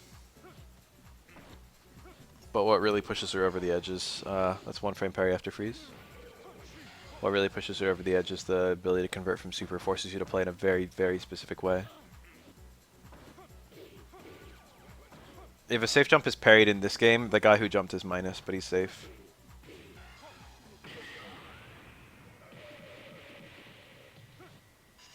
You win.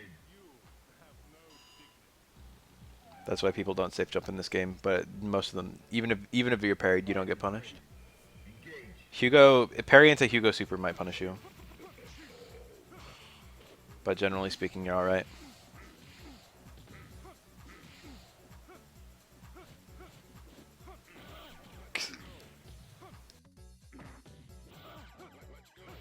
Alright, I ate the burrito. It wasn't even that good, to be honest. I probably should have just not finished it, since it wasn't that tasty and since it was unhealthy, and since I wasn't enjoying it that much.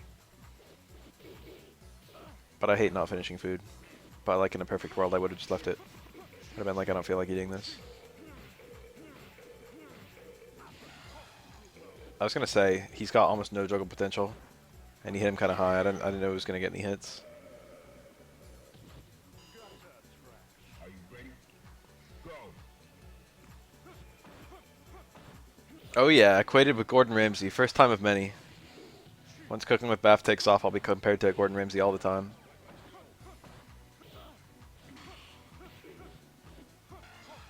Did I tell you guys my $1,000,000 idea? I like almost don't want to share it in case someone steals it and starts doing it themselves.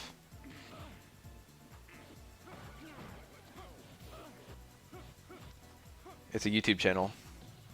It's called Kitchen Ninja, and it's a cooking channel. But the guy doing like the cooking videos, like he'll cut stuff with like a samurai sword, and he'll be wearing like Kingdom Hearts fingerless gloves, and like a Naruto headband and stuff like that. But it'll never be acknowledged.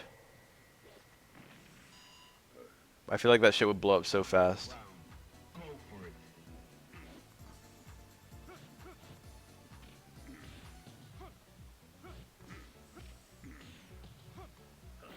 But it's just played 100% straight, like it's just a cooking channel. All he does is cook food. And in a perfect world, the food would be pretty good. I wouldn't make disgusting food.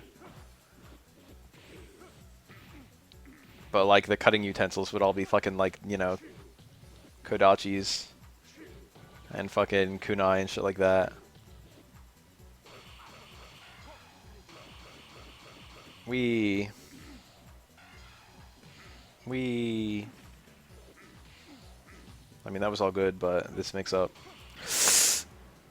Dudley wasn't even dead to chip there. That just Perry just gave him the punish he needed to kill. Dash punch is almost always safe on block. The hard dash punch can be punished by a reversal super from Ken.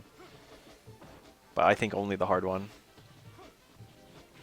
Medium and light are safe on all characters. They also confirm super, and they're reasonably fast, and there's not much reason to do the hard one. So in general, dash punch is actually one of the best special moves in the game. Slaps isn't bad either. Overhead dash punch isn't that great. Low dash punch is pretty awful. Command grab is fairly good. Q's special selection is actually pretty good.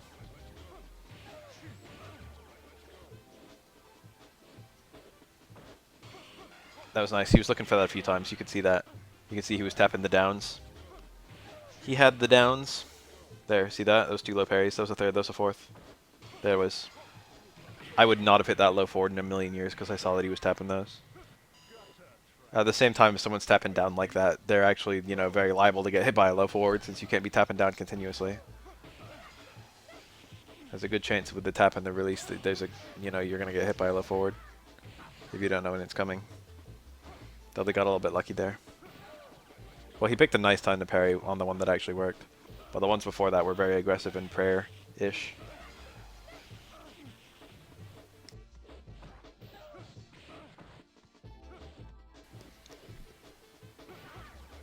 Really aggressive parrying from Dudley.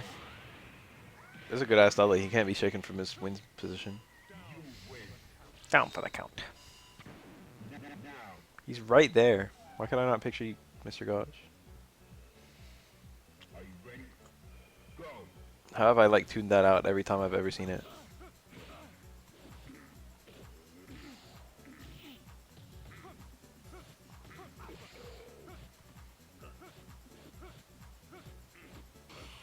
Oof.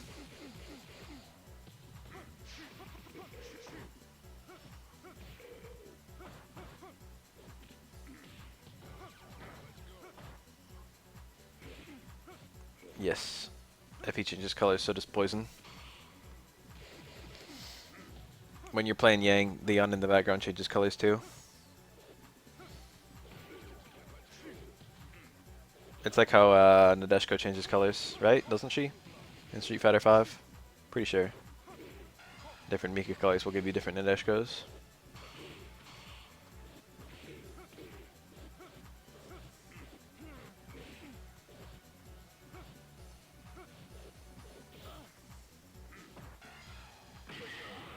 I think the poison, very soon, Apu.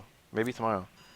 I think the poison, if you're Black Dudley, if you're Black Hugo, I think the poison is black as well.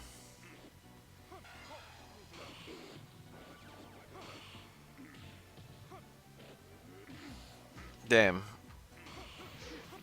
Maybe it's a mod I'm thinking of. I think I saw a mod that had 10 different Nadeshkas.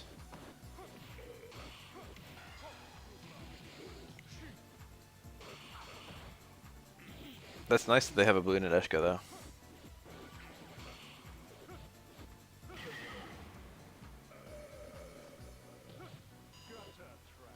Final round. Go for it.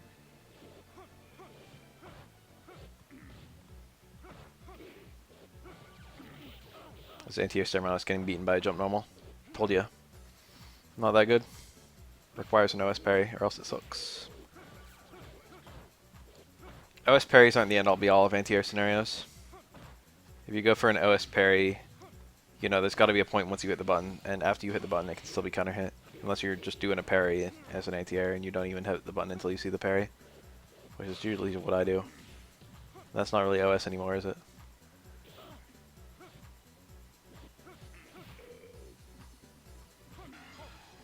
Nice-ish. He only got one hit.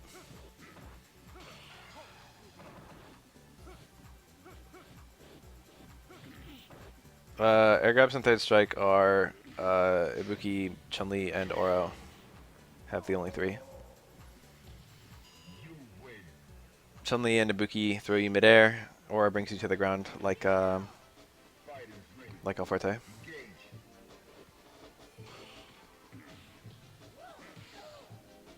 I got air thrown a couple times against what's his face? The guy. He was a D League. He plays Sim. Oh God, help me.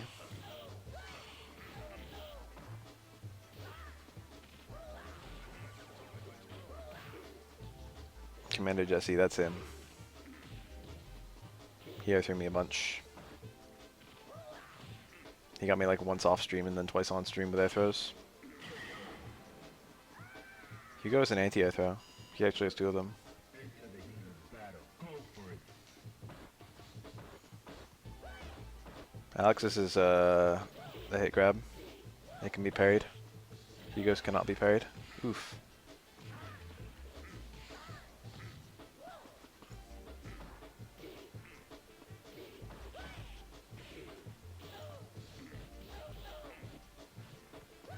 Want to know something fun about Q? Crouch jab is a one frame link into Super 2. It's the secret Super 2 setup. Close jab cancel, so you can do that into Super 2 as well. Q has like disturbingly few cancels. His background has cancels, but you can't do anything with it. You can use it to get a taunt off. That's literally all. Not normal. But it knocks down on hits, so canceling it doesn't usually do anything. It makes it safer, I guess, if you do background us into dash punch and they block. Or is hit grab super? No. I assume you're talking about either Super 1 or his regular ass air throw, and either of those can be parried.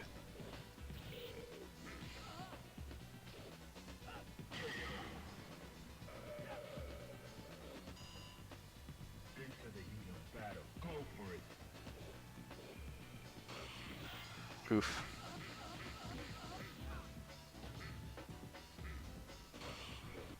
Aura's grab is blockable, but it can't be parried. His human pillar driver. I don't remember the name of the move. Something like that. Aura has really cool names of all his moves, but I don't remember any of them. I think the fireball is called Sun Disc Palm. I mean, stun gun is an air to ground grab. It's the same thing as a demon flip grab. But it is a true grab. It can't be parried, and you can't block it. Or duck it. That does not require a car on Q. Where's his EX? Q was ready with the parry, he would have been fine. That was a nice time to go for an overhead. Oniyama's the uppercut. You win. Fighters ready. Engage. Chicken scratch. That's what everyone calls that move. I don't know the actual name of it. Jinchu Watari, I think. the actual name.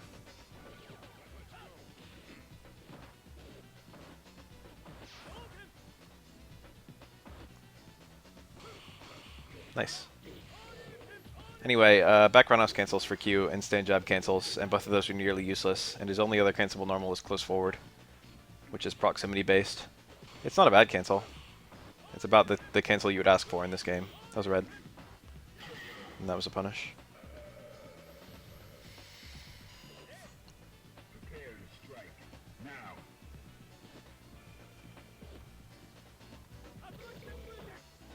I've never seen a Ken player go for regular air Tatsu. This is new technology. Someone look up the translation of Jinchu Watari. Someone run that shit through a translator. Someone find the Japanese name of it. I want to know what it means. His double jump has a name, I think. I don't know what that is for shit. That was nice charging. Look at that.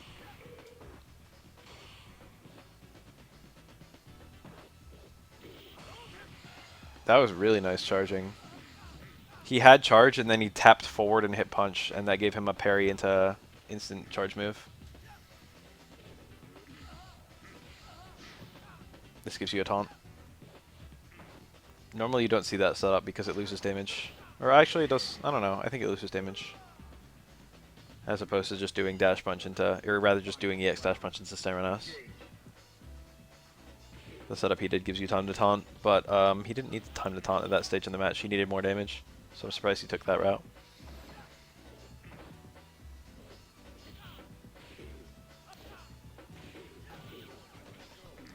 Car throw.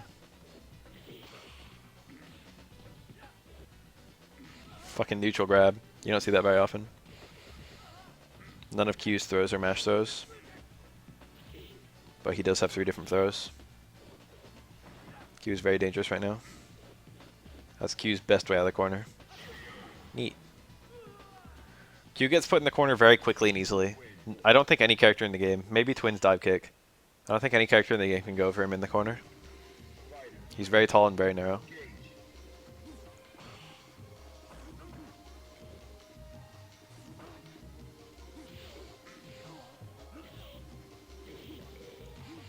So even if you jump over him, you stay on the same side. And also just his defensive nature, plus like, you know, taunting, giving the opponent time to get in, and since you want to taunt at every opportunity, it's just very natural for Q to get cornered almost instantly. And it's very difficult for him to get out. That was almost certainly a punish on the forward dash. Q's dash is pretty slow. Got bad movement. Really bad movement. Probably the worst in the game. Okay, Sean probably has the worst movement in the game. But Q's up there. And Q has a hurt box that does him no favors. Sean's hurt box is actually somewhat good.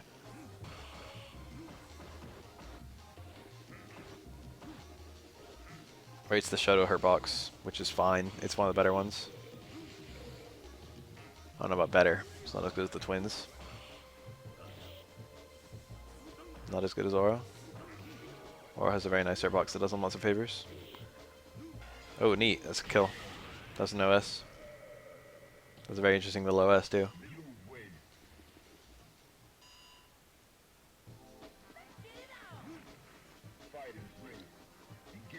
Buffer a KKZ inside your dive kick.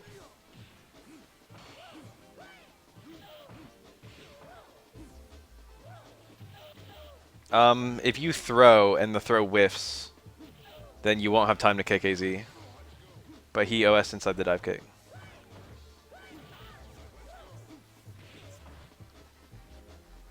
Throw has like a lot of inherent recovery, but dive kick recovers basically as soon as it hits the ground.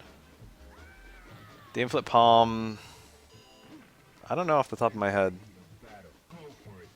I avoid the whole scenario. I want to say the dive kick might be an overhead, but I usually just don't Yama it.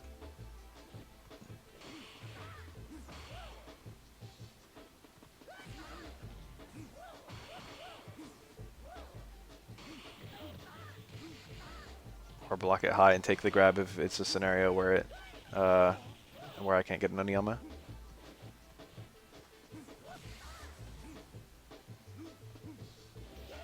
Nice. Same Fierce punishes that. Yeah, he did it.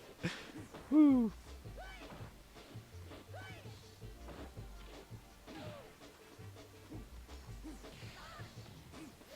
You can't air parry while you're doing Demon Flip, which makes the scenario very awkward for Akuma.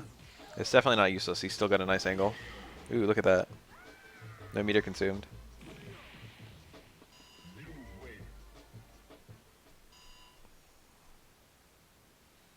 What the fuck? Was there even an aura? The video ended. I'm out of Third Strike to watch. Which means it's time to boot up Luigi's Mansion. Unfortunately, I made it about 90% of the way through the game. Like 80%. And then I had to leave. So we can just do the remaining 20.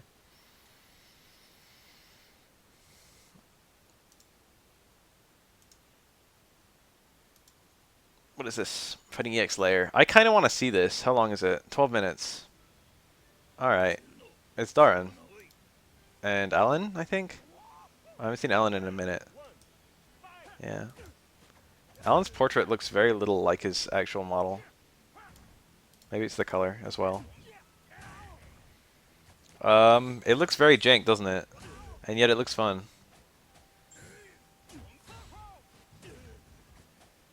It looks very messy.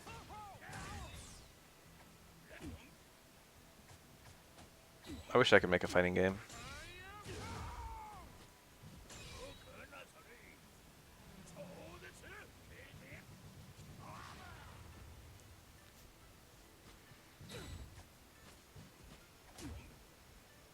Oh my god, what a mess. So Street Fighter EX had one button throws. But are the throws in this game 2-button?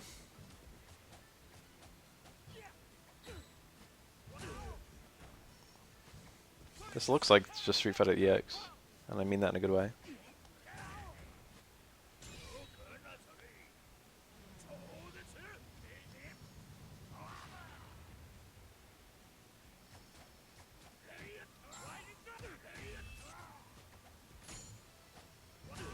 Amazing Dragon! I would love to be a good player of this game.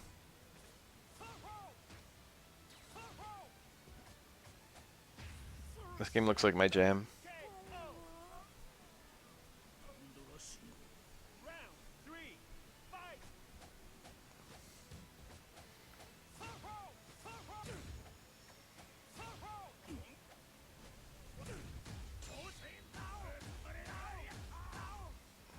You didn't super cancel it. That still all works, right? The super's working the same way. He could have done like a rising. There you go. That's an exact example of a super working the same way.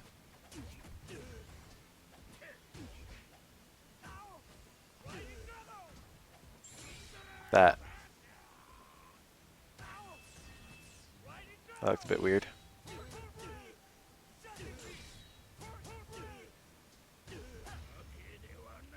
Good shit. Then this is actually super interesting. This looks fun, honestly. That must have been the teleport. I don't know how the Googie works for shit, but I'll figure it out. Are the gold ones actives and the blue ones passives? Is that how that works?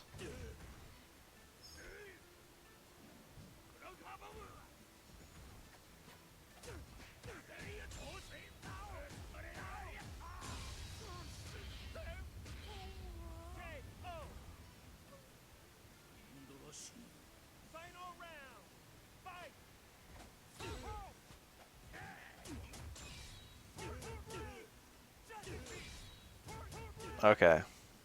Important versus unimportant.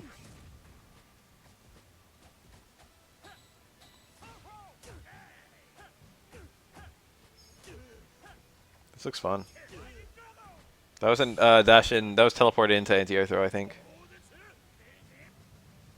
That's pretty scary.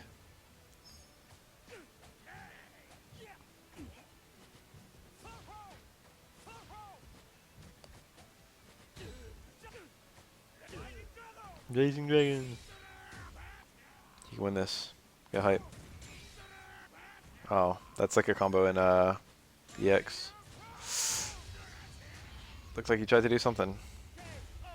Setup of teleport, maybe?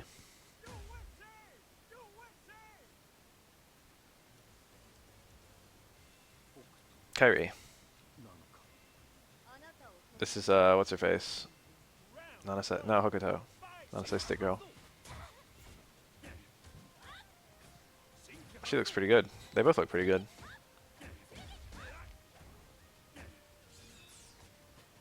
This is like actually really cool. The parry.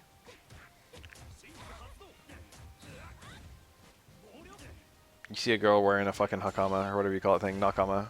What's the name of that? Those pants. You see a fighting game character wearing those and you know that they're gonna parry you.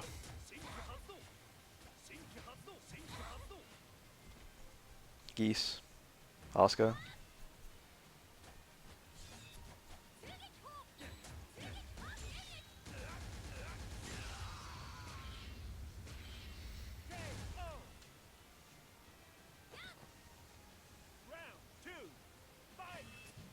Hakama.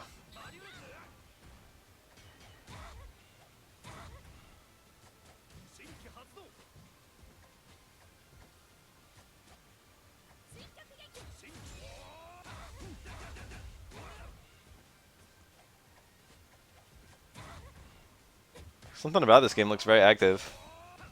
In a good way. Oh no!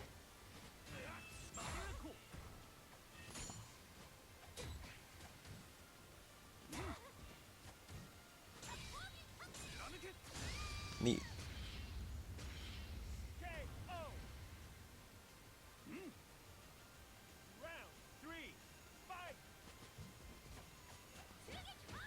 God, I've been hearing half the people call it Fighting EX Lair, and half the people call it EX Fighting Lair.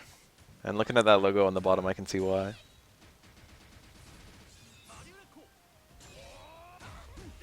I like Fighting Lair EX because you got that flex. It's a good acronym.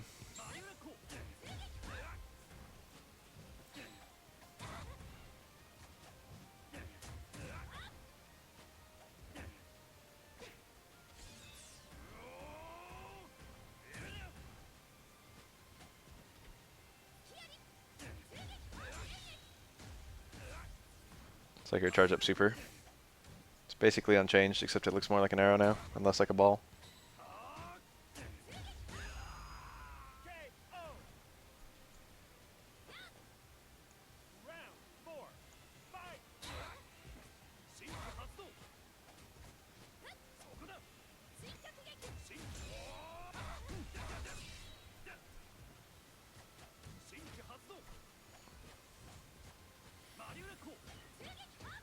Did he armor that?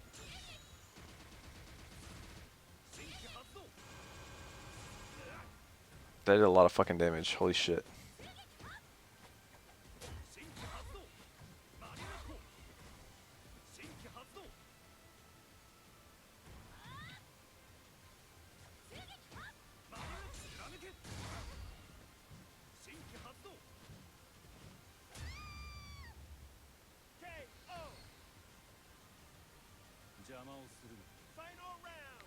Kyrie's portrait looks kind of jank. Hokuto's looks pretty cheap. I mean, cheap, what the fuck? It looks pretty cute. It actually looks very cute. Kyrie looks like Pete White from Venture Bros in his portrait.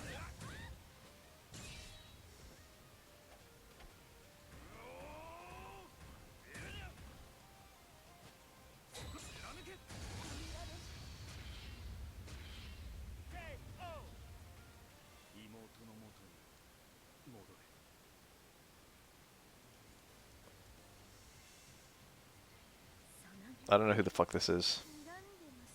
Who are these two? Sanane? Oh, it's Nanase. With a new name.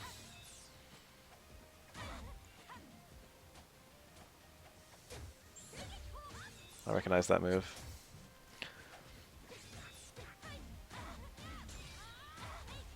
I recognize that too.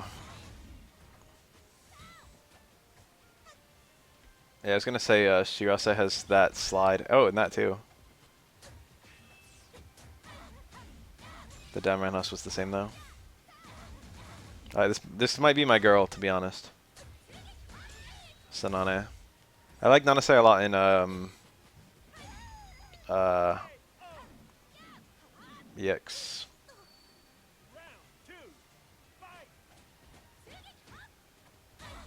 I'll need to play everyone to know for sure. But she's like looking like most likely candidate for main. I want fucking Sharon. Sharon's my favorite. And she's like the only fucking EX character to make it, or like one of 3.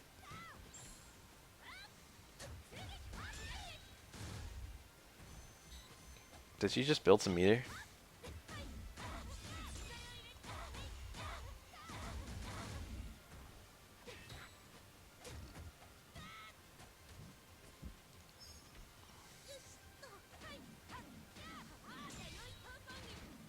No.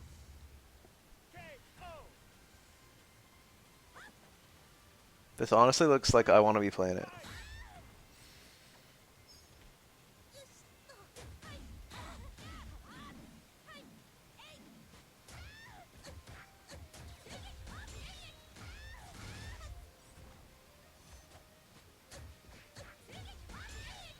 Shadow Geist is the evil Skullomania.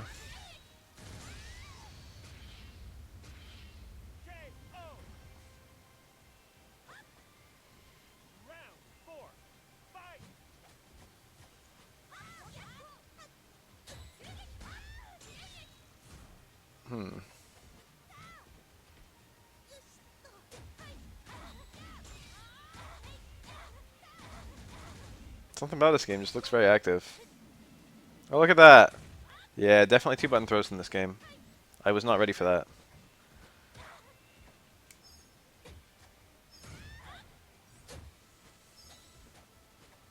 Blocked right out of the parry there.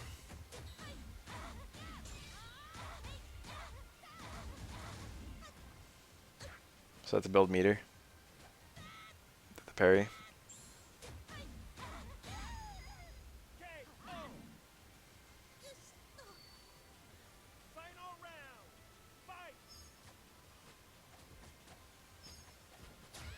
I'm noticing there's normal chaining. I didn't know about that. Street Fighter EX doesn't have that.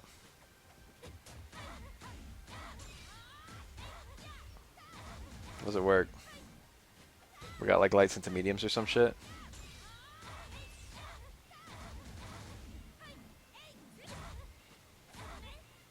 Oh.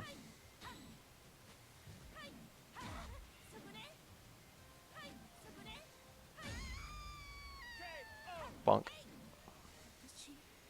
Oh, it ended. Cute.